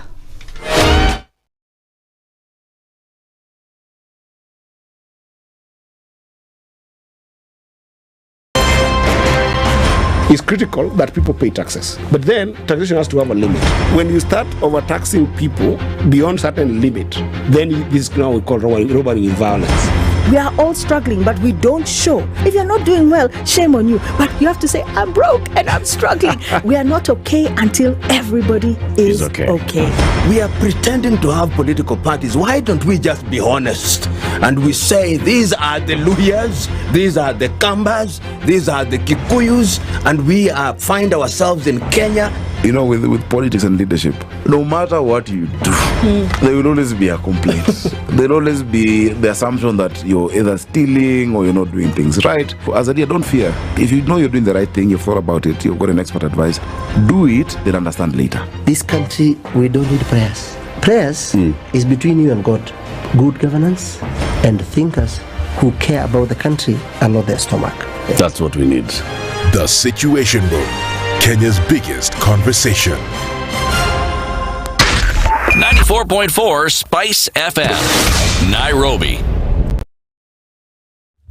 All right, at a few minutes after 9 o'clock, traffic continues in the city. Not too badly coming off of Thika Super Highway, just at that little spot as you get into the CBDs where we'll see the most of it. Limuru Road is also reducing folks coming through towards the CBD as well. All right, Uhuru Highway is taking on a lot from Langata Road, also taking in quite some from the other side of Lusaka Road. Landis Road is busy coming in from Jago Road. Apart from that, I think we'll be okay. Coming out of traffic hour soon, let's talk. SpiceFM KE on X, hashtag the Situation Room.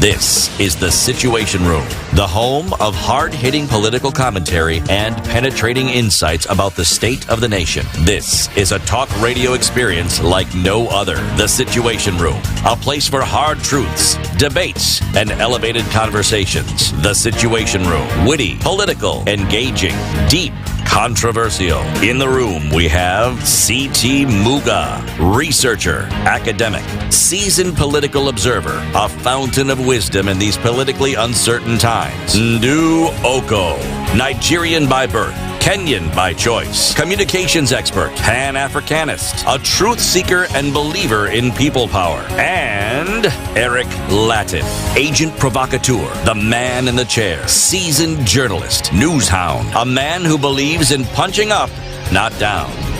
This is the Situation Room, the only way to start your day. You know, when we hosted Nelly from Standard Bank yesterday, and she told us about, remember, before she came, we had asked ourselves, at a 9.5% interest rate for a home loan. How? Fixed for up to 25 years. How? Fixed. That it doesn't matter if the CBR rate goes to 15%, they will retain the interest rate at 9.5%. How? That it doesn't matter whatever happens, there's inflation, what, for the next 25 years, if you take a home loan, it will remain at 9.5%. How? She came here and she said, oh yes. It is the truth. It's the truth. So we have the product that is the KMRC product, right? The Kenya Mortgage Refinance Corporation, as we know it. KMRC is this entity that is owned by several financial banks. Government is also involved in it. We also know that Habitat is involved in it. And some SACCOs are also involved in it. And they put in money, they pool money into this kitty called KMRC. And then they lend this money at very, very, very preferential rates to the financial institutions for on-lending to citizens. If you have an account with a bank and a bank is a member of the KMRC or a SACCO is part of the KMRC SACCOs, then this KMRC has given this bank some loan at 3% or 4%. Then they say you can then sell this loan, all right, to somebody else. And that's why the loan must be below 10%. Okay? So if you now Stanbic have taken that product and they've said this is on product for loans up to 10 million shillings, for income up to 150,000 shillings a month. Then they've souped it up because Stanbic, they look at it and they're like, all right, so we can also soup it up a little bit. So they souped it up a little bit and say, yeah, for a house up to 10 million shillings, whether you're constructing or you're buying, for income up to 150 million shillings. Okay, but we can also add and we can extend it beyond 150,000 shillings, beyond 10 million shillings for a house, whatever. You come, we'll give you this product. 9.5% for a home loan. Sorcery. Magic. If you have a home loan right now with another financial institution, another bank or a SACCO, and you're thinking, guy, these guys are killing me every month. They're sending me a letter. Now, from the next month, interest rate is rising. Now, tell them, listen, people, bye-bye. Bye-bye. I'm making the switch to Stanbic. That's the message. Switch to Stanbic. Leo hii. Ambia hiyo banki ingine nyinyi na shida zenu. Staki. Nimeenda. I've switched. Watch my tail light. As simple as that. Simple as that. Go to Stanbic today, talk to them, tell them, give me this. And they'll give you this. Imagine like that. Imagine. You can even open your own account. And on top of it, because it's one bundle, you can actually now, when you're taking this home loan, you also get the retrenchment policy. That means that if you lose your income, they give you money for the next 3 months. Imagine. Because you've paid 200 shillings a month. Imagine. and it also comes in with a life policy into it. Hey.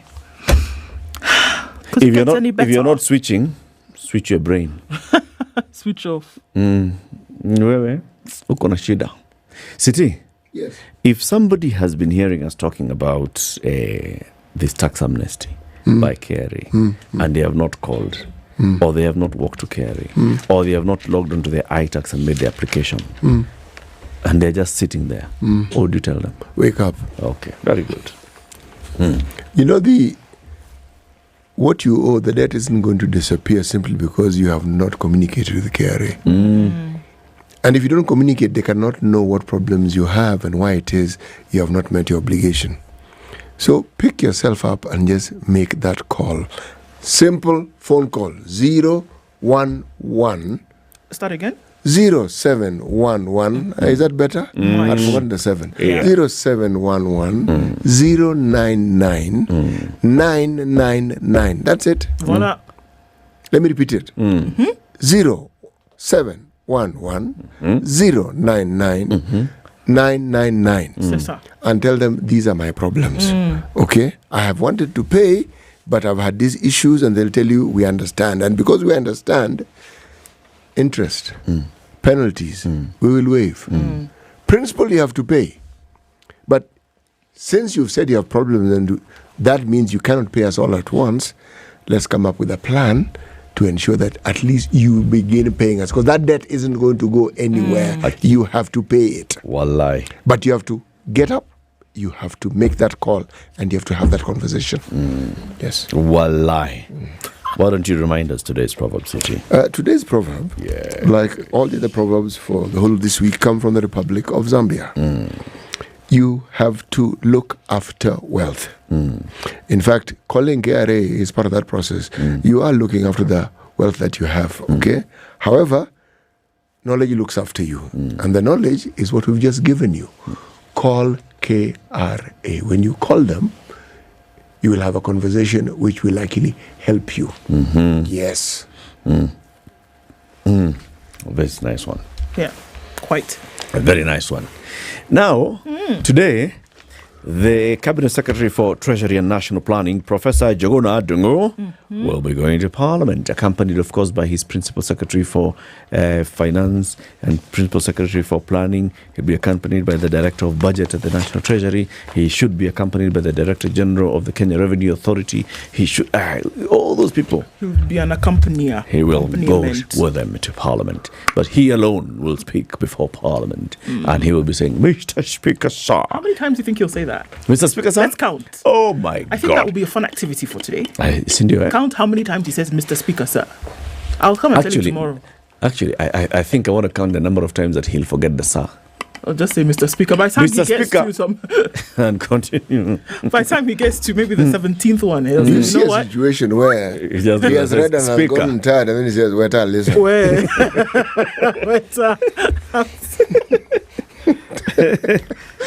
Oh, guys. Hey, guys. let me tell you. You know, in this bottom-up economic transformation agenda, you know, guys, you know, we promised people. The Standard has a very, very good story today. Yes, okay. The headline is tax paying, but what's there to show for it? But on page 4 and 5, they have the A to Z of the budgets of bitter bread, JSS debate, and hustlers left by the wayside. The second budget of President William Ruto's tenure is here. Pushed to the wall, opponents decry the government's lack of touch with the common mwananchi. But proponents think the president is steadying a ship that has for long been rocked by brutal currents. This is according to Peter Theory, who writes some keynotes from the 2024-25 budget and related topics. So they're looking at various things in budget. Some of them are in terms of expenditures and where they're going. Others in terms of the pain and where it's coming from. Others are in terms of the sweetness. Okay? Shall we just go through the A to Z? Let's do the A to Z. It's a sweet one. Why not? It's fun. fun. What's A? A is for AFCON 2027. In case you did not know, Kenya will host the CAF Africa Cup of Nations, and the CAF is the Confederation of African Football. Now, the question is, how is this going to actually be funded? Kenya and football, in one sentence, sometimes sound like a serious overreach, but the country will be rushing to get facilities ready for the 2027 AFCON Cup of Nations, which the country hosts with Uganda and Tanzania. Now, the permanent secretary in the State Department for Sports is required to submit to the National Assembly the requirements and funding options. Now, for each stadium and those that need building from the bottom up and also those that need upgrading. AFCON is expected to boost local business, and expenditures to lay ground for it are already being discussed in the what? In the budget. So it'll be interesting to see whether those monies are allocated in the Mr. Speaker, sir, today and whether they will actually come to fruition. 2027 is just 3 short years away. And you don't want egg on your face for a tournament such as this. You know, CAF, that's a Confederation of African Football, will be coming to inspect our stadium. And whether we have grounds, all right? They do this 12 it's months Kenya, too, by the way. Uganda, Tanzania, co-hosting AFCON 2027. Yes. And they have to be satisfied a year before 12 months, that you have the facilities. And So if what you does don't that have, mean? then we have only this year, this budget, and the next budget to make sure that our stadia are good. Yes. Currently, the last time we wanted to play an international match, we were told you cannot host an international match, Kenya, because why? Because you guys, uwanja yenu ni katu. By the way, as you're speaking, did they finish the water one? Wacha wote ni ya zamani. That's history. Let bygones be bygones. Kericho Stadium, President promised last year we're going to do Kericho Stadium. Then Bungoma Stadium, juzi alisema. Kakamega's Buhungu Stadium. Now, in fact, Governor Barasa has said, you national government, take this stadium. Chukweni. Buhungu, take. AFCON, Hiyo ni hiyo. B is for bread. B is for bread. The Finance Bill 2024, gluten bread and unleavened bread, like those ones in the Bible when manna was falling from heaven, have been proposed for moving from exempt to taxable, which means it's a higher cost to consumers. Transportation of tamu, sugarcane, from farms to milling factories could also move from zero-rated status to taxable status, therefore doing what to the cost of sugar? A bone of contention, proponents have argued that bread and sugar are for the middle class. So, but that increase has received widespread criticism from across the social strata. You cannot tell us because we're not middle class that we don't lick sugar. Sukari ni wadosi. Hakuna. Nani amesema hivyo? Tunapenda tamu. Nani amesema hivyo? Na mkate ni wadosi. Sisi hasa tunakula ngwashe. Yes, na nduma. Sugar natural. It's a sweet potato.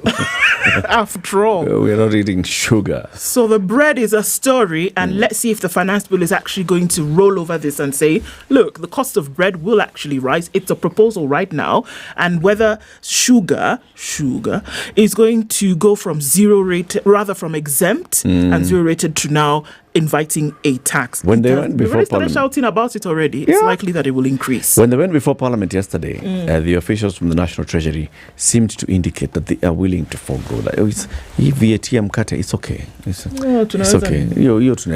It's an indication. Lakini, but we really wish that you don't touch anything in this budget. But if you really must, basi yo mkate basi. You can take it. C is for county allocation. The devolved units have been allocating 446 billion, an increase from last year of 429.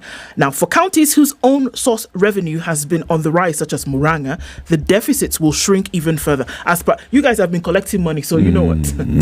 We don't need that much from us. So the budget is going to look into a decrease in the allocation that will then go towards counties. Sufferation? Pro max. Now, while we're looking at the ABCs, we must also remember that Treasury did sound out an alarm and said, you know what, Parliament, you are tasked with the responsibility of passing this budget as is. I don't know if that's a threat or a suggestion, but just so you know, sounds like a request. It's okay. It's an I beg you kind of thing. It doesn't. So that is C. It is an ultimatum or request.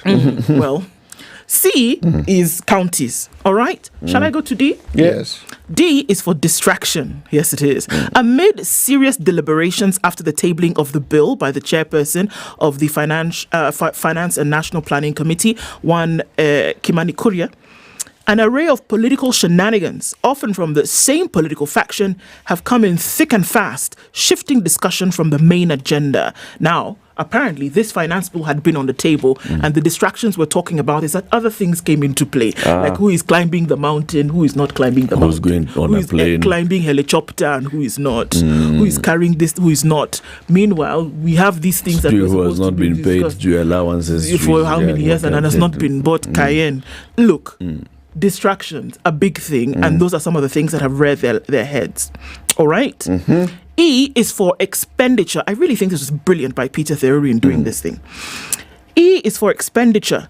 The total gross expenditure is projected to be 3.91 trillion, around 21.8% of the GDP.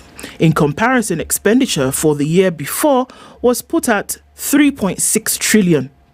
Or 22.1% of the GDP. Now, this year, expenditure approximations come after rationalization of the original estimates, which are at 4.19 trillion. This is the big, I keep repeating. I was just waiting for your eyebrows to start jumping up and down. Because how have we made a saving if we've added money? What do you mean? Eric, go. So the current financial year's budget is 3.6 trillion shillings. Yes. Okay. Give me the name of one magician. Houdini. So Houdini comes with this thing. It's a clock. Yes. And shows you in the next financial year, we can spend 4.1 trillion shillings. Yes. And then he says, wow. But then magically, no, I've reduced that to 3.9 trillion shillings. Have you seen? I've lowered the budget. Yeah. You're a fake Houdini. The budget for this year is 3.6. The budget for next year is 3.9. But we have lowered the budget. Yeah. Don't you see? Where to Elena F, please? Yes, F it. The fiscal deficit. Now, the fiscal deficit is projected at 2.9% of GDP. That means the money that you don't have, essentially, is what we are saying. What we are going to borrow. What we are looking for, to right? Fund this budget. To fund the budget. Because we can't get it here, we can't get it there. That's the deficit, right? Now, it is projected at 2.9% of the GDP for 2024-2025 and 3.3% of GDP for the next 2 years. This is a revision from the target of 3.9% of GDP, following what the National Treasury cites as challenges in resource collection this financial year. Again, another one that you have an issue with. Another Houdini moment. Okay? They want us to focus on percentages. Yeah. It's a 3.2%, there's a 3.9, 3.3%. You have a budget of 3.9 trillion shillings. Yep.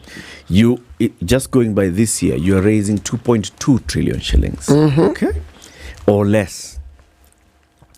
In that 2.2 trillion shillings that you are raising, 1.8 trillion shillings is going to pay debt. 1.8 trillion shillings of your revenue is going to pay, of 2.2 is going to pay. Umebakisha ngapi? 400 million. From that 400 billion shillings, 1 trillion shillings is going to pay salaries. Negative 600 billion. And we've only just begun. Yes. We've not developed nothing. Not built a road, we haven't spoken to county. No. From that 400 billion shillings that remains, 1 trillion is going towards 1 trillion is going to pay salaries. Expenditure. Okay.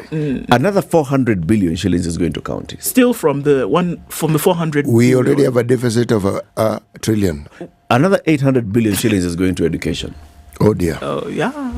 Okay. Magic. Dear. Another 56 billion shillings is going to roads. You tell me, what is our deficit? Is it 2.2%? No, please. Tell us in numbers, my friend. How much hole do you have? How deep is this hole? And from all indications, it's rather deep. 2021, 2022. Yeah. This country, money that we raised, collection, same amount, 2.2 trillion. Imagine. How many years down the line? We're still raising the same amount of money. Yes, and yet the budget is rising. Is doing and our projection now for the next year, yes. For the next 2 years, having worked so hard and raised 2.2 trillion shillings this year, next year our projection is 2.7 trillion shillings. Yeah, we can do it. We can do it. Stop. Come on, we can do it. Now, you see, now you're complaining. G is for greener pastures, where they're going to look for the money. President William Ruto has been promising that he was negotiating for jobs in other countries to increase remittances back to the country. Sasa unaona, your pesa ambayo unatafuta, if you go Kenyans are and looking work for greener outside, pastures. send He money Kenya. back. People have been saying that he Kenya sihami. He Kenya tunahama. Tunahama. Because it's not possible. He has talked of a goal of, guess how much? $10 billion next year. Have your calculator even? Huh? Remittances. Yeah, 10 billion next year. You know, next year. Oh, sorry, not next year. Every year, $10 billion. 1.3 trillion. 1.33 trillion every year. So this money that you're looking for, no problem. Kenyans will go and get it outside. So, on the other hand, he's seeking to attract more foreign direct investment and is trying to make investors see Kenya as a greener pasture. So, green here, green there, green everywhere. And yet, when you look at it clearly, it is red. Don't take your eye off the prize, CT. $10 billion every year. Stick there. Focus on the green. Literally on the green dot. And Benjamin. Okay? There. It's a green dot. Remove not your eyes from Benjamin and the color green. Okay? All right. H is for hinterlands. Now, amid raging debate on what part of the country needs what allocation for what levels of development. H is for? Hinterlands. Oh, me, I thought you said internet. No. Yoni echingine. Go on, yes. The levels of what? Development. The National Treasury proposes the county governments to be allocated 7.8 billion from the Equalization Fund. hold on, before I even go further. When is the last time, if ever in history, that the Equalization Fund was activated? When? You can be thinking about the answer as I continue. To finance development projects in marginalized area. As usual, as perspective overtakes fact, debate will be on who deserves what and what every man defines marginalization as. People in Nairobi who are here in Nakuru will tell you they're marginalized. Of course they are. Yes. And they are. Yes. Of course they are. You are thinking you're not go very far away. People here will say, excuse me. They are. Yes. So depending on who says what, you want to take development to the hinterlands and we will remove money from the marginalization fund. Okay. Hinterlands is just around the corner here. It is. From where we are currently seated, it's not far. It's not far. It's called Nakuru. Yeah, that's it. Apatu. Yeah. I is for immigration. Now, you thought the immigration issue was over where passports, you go sign passport 3 weeks, you get it out. Sorry, my friend. It's not the case. There have been delays in folks seeking for the issuance of passport. Remember what G was? G was for greener pastures. Yep. Now, immigration means that in order for you to go to this pasture, you need a document of travel, otherwise known as a passport. Now, if you cannot get it, how are you going to get it? Is the question. Immigration department have been telling us that things are getting better and that they've increased by 20% all their revenues it generates for the exchequer through the issuance of documents. They will be allowed to use appropriation in aid amounting to 3.9 billion. This 3.9 billion is a number. Kenya wants to fund a seamless processing of passports, identity cards, birth and death certificates. Okay. You can want something. We want to. You want. But we did have a system. We want to have a seamless. Seamless. Now this one will be seamless. Once you are born, you don't have to keep reapplying for these other things. You're born and your data is in here. Maisha card. Okay? It captures your information at the point of registration at birth. And then when you go into school, you have the NAMIS. And then when you get to 18 years old, you get your ID, the Maisha card. And then you get your passport at the same time. And your voter's card. And your NHIF and SSF and your NSF. All those things come together seamlessly. Now, the amount of money, basically, this 3.9 trillion, the amount of money that you pay to apply for ID, to apply for birth certificate, to apply for, it's all going into government. Those are government revenues. Yes. That's what is called appropriation in aid in the budget. Now, the State Department for Immigration has been told, out of all the money you collect, okay, you can use 20% of the money that you collect to do this seamless your work, which means 20% is a percentage. The more you collect, the bigger the 20%. Are we together? Yeah. You collect this money, we give you... The more you collect, the bigger the 20%. Now, it's a good thing, though, if you look at it that way. Because it means the more you collect means the more services you're offering. Yeah. Okay? The more you're able to fund the services you're offering. Yes. The more you collect means the more people are applying for IDs, the more they're getting IDs, the more they're paying for IDs. And then you can use 20% of it to continue doing your services. This one, I know you want to go to a break, but you're just going to have allowed me. I was immigration. J is junior secondary school capitation. All right. Now, there's a brutal war between the government and JSS teachers. The government is keen to pump more resources to streamline the new curriculum. Really? Are they? Okay. And probably boost teacher compensation. Well, JSS says, really? We are here. They will receive 30.7 billion shillings in allocation, with free day secondary school program receiving 3.9 billion. I told you there's, 63.9 billion. When? In this financial year. This financial year that's finishing in 2 weeks. No. This one that we're reading budget for today. We're planning for. Yeah, so And if not that one, then the next one. I said even the one from last. It's going to happen. You see this 63.9 billion? You see the 63.9 billion? Understood this thing. Do you see the 63.9 billion? Yes. That is the amount of money that has not been sent in capitation over the last 5 years. Not been sent. Has not been Meanwhile, sent. every year we stand on the stairs of where? Hey, but with now, holding briefcase and saying this is the budget. So where did the money go? But now they're telling us where it's going. If every year they tell you where it's going, every year they tell you. This is different. This one is for junior secondary school. This one, at least, before we didn't have junior secondary. There was no junior secondary school capitation. Yes. So now you know where it's going. All that money, 63. Now we'll come to junior. There. I put it to you, my dear brothers. Yes. That next year, this time, Shabi, is this budget that you'll be doing next year? That you'll be now living it out from July 1st. Yeah. Okay. I put it to you. This 63.9 billion that you're saying will go to GSS in a year, because it's not over 5 years, it's in a year. Look, Eric is already crying and we have not even started. Sour. Okay. Okay. It's good. We've come from A to J. Yes. All right. So we still have more letters. Today is budget day. We are looking at the A to Z of budget. This is a very beautiful story done by Peter Theory in the Standard today. Absolutely. Just breaking down in letters. It's 27 minutes to 10. Tell us about the T. Gotcha. Okay. This is the Situation Room. The only way to start your day. The weather with SpiceFM. Okay, the sun is up in Nairobi in some parts. We'll see highs of 25 and lows of 12. 25 will also be the high in a sunny Nakuru at 18, and it's 17 and sunny in Nyeri with highs of 23. We'll see highs of 24 in a sunny Eldoret at 19. Looking into a sunny Mombasa at 27 and sunny in Malindi at 29. It's 24 and sunny in Kisumu with sunny conditions at 22 in Kakamega.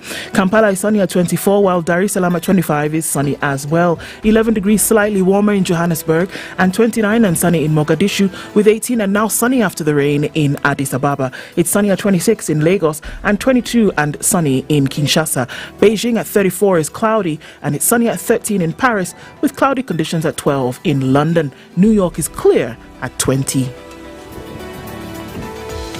Welcome to SpiceFM, the best exclusive radio station bringing you the best mix of the best music ever. Yeah, we did well coming out of traffic hour in good stead. I think we're left with very little in many parts. So it's just to keep an eye on things through the day, isn't it? Let's talk on SpiceFM KE on X. Mature, intelligent talk every morning. Spice up yourself.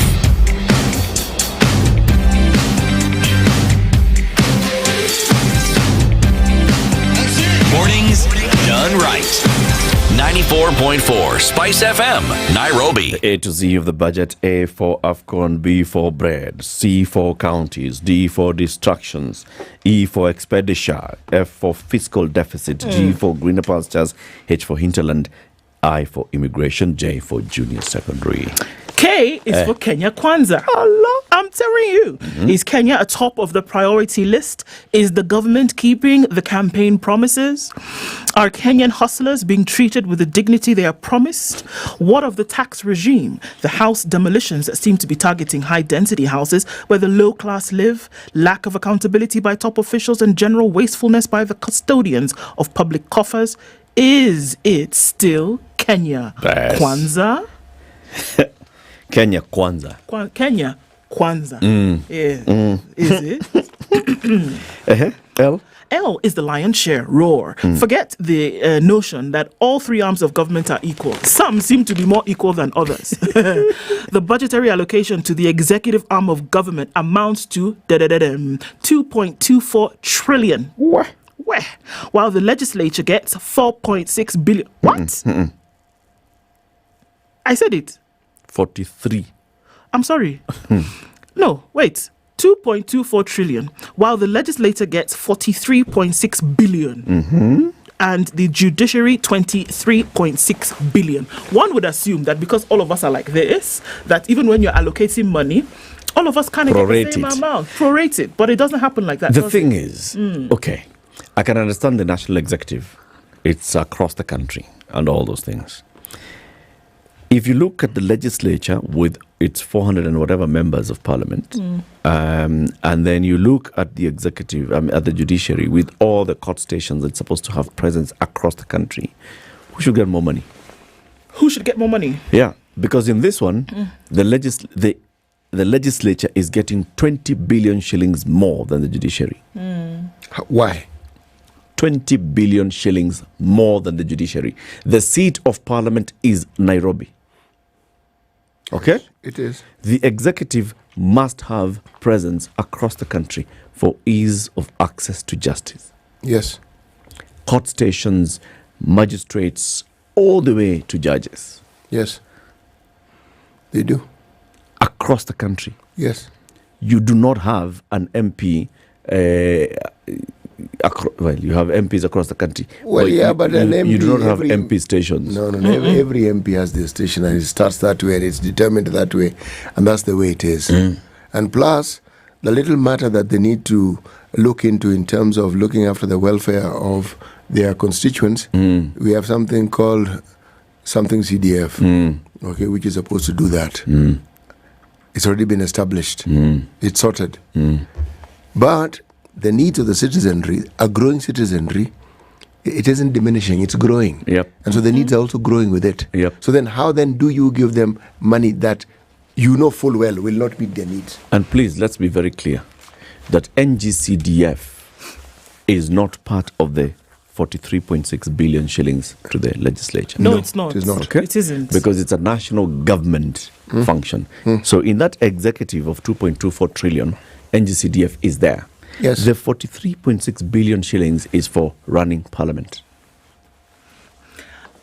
They have their own house. They're not paying rent anymore. No. Ni kulipa tu stima na maji na kuita kanjo na exhauster once in a while na kuja na Fanya cleansing, yes. Na kupiga mende na fumigation. Na kununua vitabu na kalamu na mandazi pale kwa canteen. 43 billion. Na kupeleka MPs abroad once in a while. 43 billion. Na kuwalipa allowances ya kwenda na kulipa driver na vitu kama hizo. 43 billion shillings. 23 billion shillings for having magistrates in all those court stations that we want them to be around the country to deliver justice. For having judges in all the court stations that we want them to be in. And there's supposed to be an equitable distribution. And also... But you've said that they're equal independent arms of government. Yes. We have alternative justice systems for having those as well. Yes. All those things. Okay. M is a monetary policy. Kenya does have a monetary policy, just in case you didn't know. And it is to contain inflation. The Central Bank of Kenya raised the central bank rate to 13% in February. This was meant to reduce borrowing. So you raise the rates, then that means that, we don't have to go outside to get more money in. Okay? It also then would limit spending. It would also maintain price stability consistent with Kenya's inflation target of between 2.5 and 7.5%. You ask yourself, did that actually happen? Okay. Shall I go to end? No holds barred. Rather too soon, cracks have started showing between the president and his deputy. From either side, the politicians have gone for each other's jugular in what is uncannily similar to the experience in the Ruto government. It has already started to show. The emperor is wearing nothing. By the time the first round is gone, the ring would have casualties and Kenya suffers in the process. Focus is on the wrong things and the bloody war, and no real progress will come with the infighting in government. That is true. Should we be focusing on these things which matter, or these things which, if you really look at it, don't? When they're denying Rigiji his salmon, that's what we start discussing. Instead of discussing the child who does not have books to go the to child class. who is not in school. What did you see today? Okay. O is for obsolescence. The Ministry of Defense, in the 2025 budget policy statement, is required to outline its plan in the leasing of equipment and systems it uses, because there's a rapid change of technology and it makes them obsolete before the end of their useful period. Now, all loopholes towards wastefulness need to be sealed, and it's a wake-up call. One of the things they said is, you people not just be using our helicopters anyhow, because now you're wearing them out and we have to buy, and it's not easy. So, yeah. Kenya needs to work harder towards advancement in technological uptake than what it is currently doing. That is O. P for profligacy. That jet to the US and the debate around it comes to mind. The president came to power on the back of promising to oversee austerity and to ruthlessly crush wastefulness. So you can see that is wastefulness crushing exemplified, embodied. Abi? Okay. Kabisa. Nearly 2 years later, questions have been asked about his regular trips abroad, keeping the CAS position declared illegal by the courts, lack of taking deliberate action on appointees adversely mentioned in corruption cases. They've led to a few questions about the desire to curb wastefulness. P is for profligacy. Yes, sir. Okay. You thought there wouldn't be a queue? There is. Quintessential budgeting. Hey, Peter Theory. Those OPQs were at the obsolescence, profligacy, quintessential budgeting. There needs to be cutting of X. You're waiting for X. There needs to be. There needs to be cutting of excesses and removal of any room for overshooting expenditures. There needs to be, because we're looking at trimming the thing. And the question is there? We were told about chairs and watches, umbrellas and shoes, belts and I don't know what. Can you actually see that there's a cutting of cloth? A coat, rather. Yeah, cloth according to coat. Have we seen that? It's actually happening. And now we're doing budgets. You have to ask. No, we did see. We saw that there was cutting. Yes, the deputy president went to Mombasa. Oh, okay. Using the national normal carrier. means, that everybody uses. Oh, I thought you were going to say his jacket is now smaller. Okay, so we've seen cutting. Is Rigiji cutting his coat? No. That trip, as far as I'm concerned, we have, if anything, that was it. Good show. Wonderful. Good show, Bonadipi. Good show. In fact, come back again with on the same way. Good show. In fact, the next time, Jumbo Jet, then we really know. We that know you are, for you're real. Cutting. Yes. Low budget airline. Yeah, good show. Thank you very much. Yes. R, if you didn't know, is for revenue. In 2024-2025, revenue is projected to be 3.35 trillion. Yikes! Last year, the total revenue included appropriation in aid and was projected at 2.89. So, we are doing better, depending on how you want to look at it.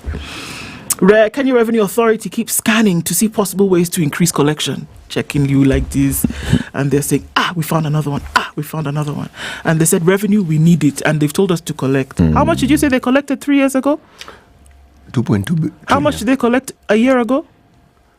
I'm not really certain. But it's just around that. It's around the same amount. To 1.8 to 2.2. Just around there. And what did we say counterproductivity means? That you try to collect more, that means you raise tax here and there, or you raise the avenues through which, and then people say, okay, you know what? Cheers. You want to trace my way? Pay me in cash, kind of thing. S is for subsidy. Coming to power in 2022, the Kenya Kwanza government promised to cut down consumption subsidies and to instead subsidize production. So it has been. This next year, the fertilizer subsidy program will get 10 billion. Wow. There has been a fertilizer scandal before, and Kenyans will be hoping that that was a one-off. It will never happen again. This fertilizer scandal that you saw when people were doing things. So the subsidy at production was meant to be subsidy seeds, subsidy fertilizer. Yeah. Right? Yes. Subsidizing all those inputs, including the pesticides and stuff. Because agriculture is the backbone of the economy. Okay. Yeah. Okay. That's what we're talking about here. Okay. T is for transaction. There is a risk for Kenyans to ditch M-Pesa for cash. What did I just say? That people will say, you know what?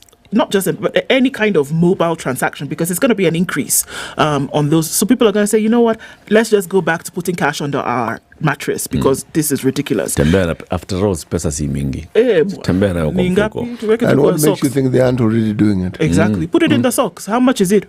Take it out, pay. Kenyans incur higher costs for sending and receiving money, particularly for smaller transactions. That's it. For small money, you're sending 1,000. They want you now to pay 30 bob. Come on. No. Plus 10. 40 bob. 37. You said you were waiting for X. U is for unicorn. Aye. Startups come and go, often due to finding the market difficult. There's a number who've already said this, we cannot do anymore. Kenyans have always seemed very close to its first unicorn, being one of the key countries for startups in Africa alongside Nigeria and South Africa. However, an ever-increasing burden of taxes keeps on hurting startup chances. And they'll say, here, we ain't doing this no more. Startup here? No. No. V is for vehicle tax. Congratulations on buying your new car. Now, give to Caesar some more. Among the proposed taxes is the highly debated motor vehicle circulation tax. By virtue of the fact that you take the key, put in the ignition and do vroom, and then you move from here to there. Kacha. It's actually not even moving it. You have bought a car. You have registered. Bas. 2.5. 2.5. You've not even moved. You've not put fuel in the tank. You've not gone anywhere. When you move, you're not W is for weak public investment policy framework. How many times have we talked about How then do you make sure that this framework upon which this thing is supposed to operate is shaky at best? And here we are saying the government envisages mobilizing tens of billions of shillings from 37 public-private partnership projects in the next year. The country's public investment policy framework is weak. Guess who is arguing this? The National Treasury. They're saying, they themselves are saying it's weak. How are we going to do this and implement all of these things? Implementation of all commercially viable infrastructure projects is almost non-existent. Okay. And Kenya expects to collect from this weak framework 70 billion shillings in the year. How are you going to do it? We are at X. Are we at the X now? Yes, we are. Okay. Hold on. X-raying public servants.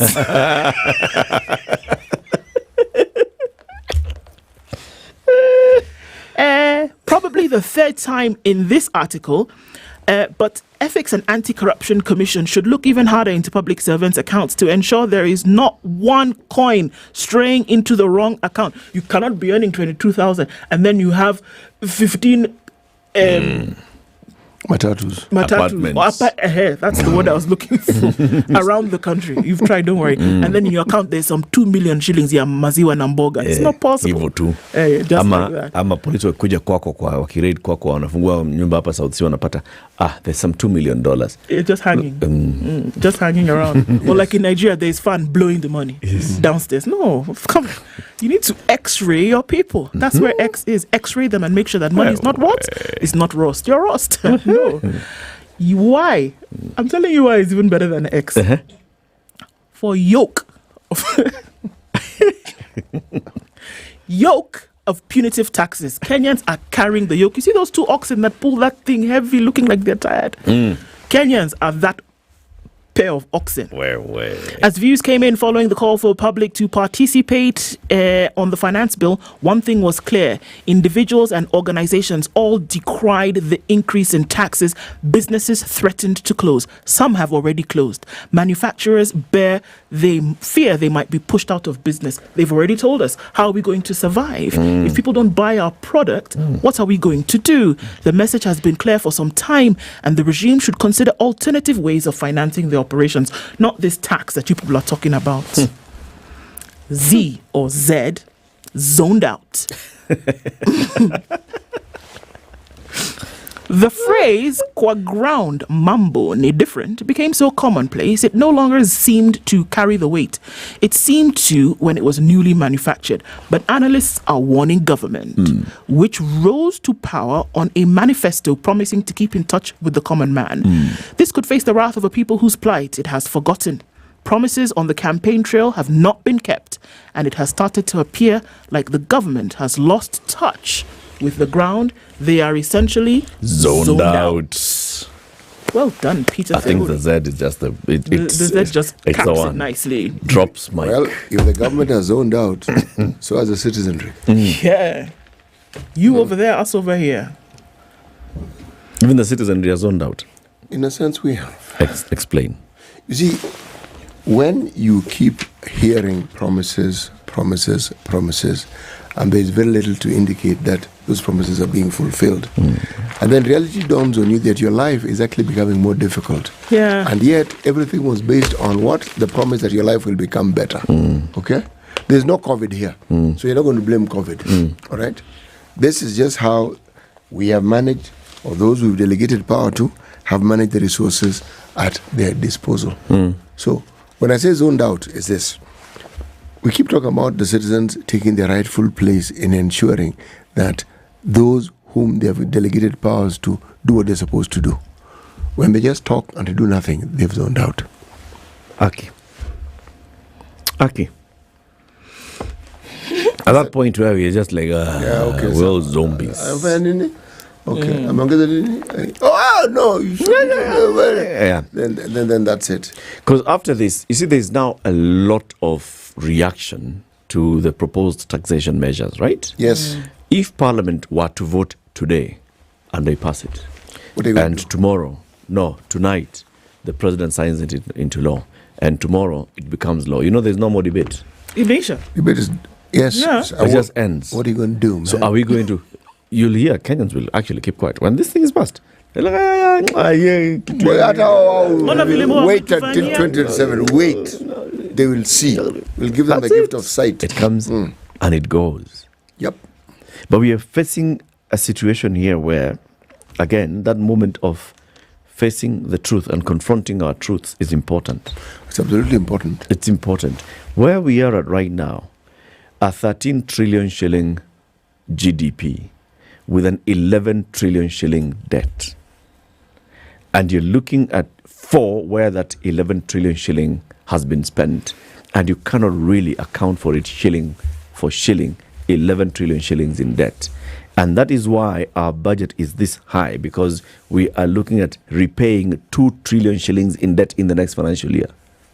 Oh, but wait, wait. So, this whole budget story, looking for money, what's deficit, blah, blah, blah, it doesn't take into account the money that you're supposed to be paying in debt. It does. The 3.9, it includes the 2 trillion.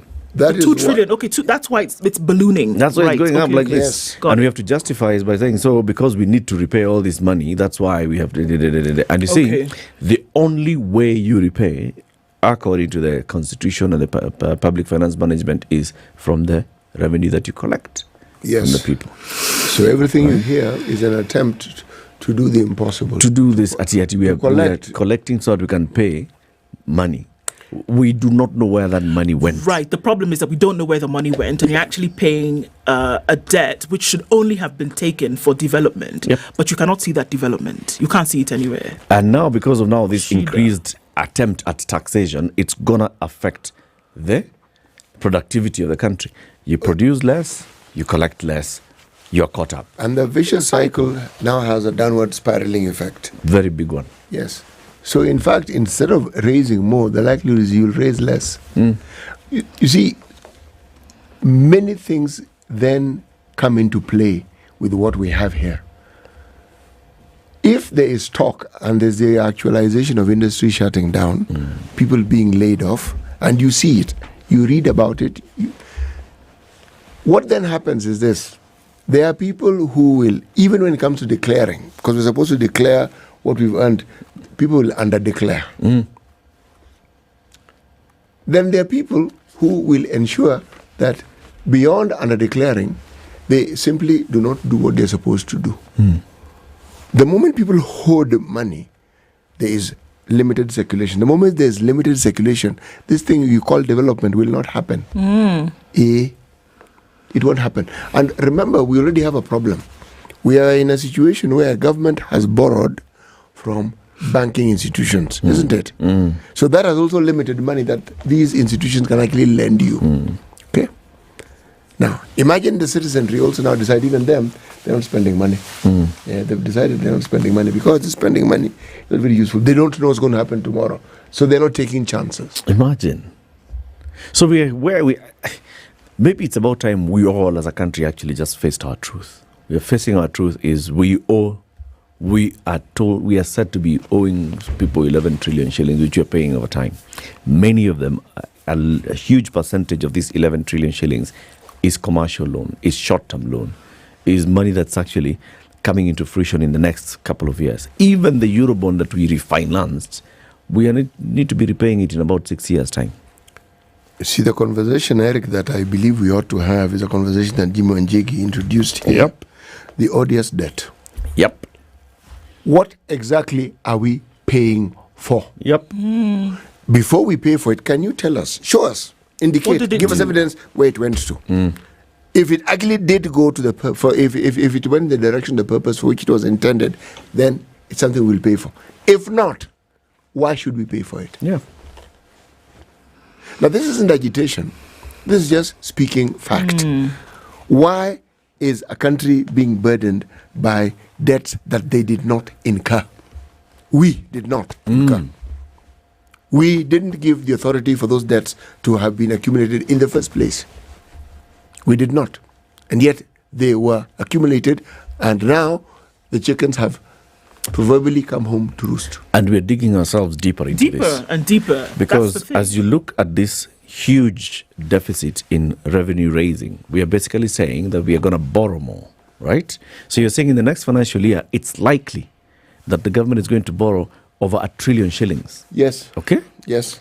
New debt. Sure, and you will probably hear Juguna Ndongo say it today. He will probably say it that there will be a look into, He'll give us a deficit. He'll tell us our deficit for this next financial year, Mr. Speaker, is about 400 billion shillings. That Which is we what know he's is going not to tell true. us. Yeah, he'll tell us about 400 billion shillings, and he'll say it in percentage. Our deficit is 2.2 of our 2.9% of our GDP. GDP. That's what the deficit is. Yeah. What is that? What's that? It's How high. much? And what does deficit mean? Deficit means that you're going to look for that money elsewhere. You're going to borrow money. You go to the local domestic market and you're borrowing at 18%. That's insane. As a government, absolutely. But then, First what of we're all, also in going to be foreign told. denomination. Yeah. Even here, even in shillings. Kenya Even if it's in shillings, it's still 18%. Yes, it's crazy. ridiculous. Yeah. And that's what So they've for done. 100 shillings, you're paying back 18 shillings? That's crazy. It's madness. It's crazy. And then all this collection of these, and he will couch it, that's why this finance bill, he will couch it in that incentives and looking into the local market, essentially that's what they're saying, tax that will only be able to collect so much. Now, in the event that we're only able to collect X percent, we have no choice. We have to go and borrow. But tomorrow... I'm actually going to be looking at the good professor. And what I'm going to be looking at, does this man believe in what he's saying? Or is someone who has been coerced into reading something he doesn't actually believe in? That is what I'll be looking for. Yikes. It's important that we actually pause and ask ourselves these hard questions. Yes, we are feeling the pinch of what the finance bill is proposing to raise from us. Where is the money going anyway? How can we just be sitting back and saying, okay, yeah. So Kipchumba said, for example, now to repair the roads that were damaged by I need some 40 billion shillings to repair roads. 40 billion shillings to repair roads. Not to build new roads, to repair. How much do you need to build new roads? We don't even know. How much do we owe citizens of Kenya in unpaid bills, pending bills? 600 billion shillings. How much have you allocated for pending bills? 10 billion shillings. 10 billion shillings. And you all know who is going to get that 10 billion shillings. Yes. If you had supplied Mandazi to an office, you are who? Awengoja. Somebody else. It won't happen. Tumalize tu tuende. It's okay, tuende. Tumalize tuende. See you tomorrow, people. It's 10 a.m. Enjoy the budget speech.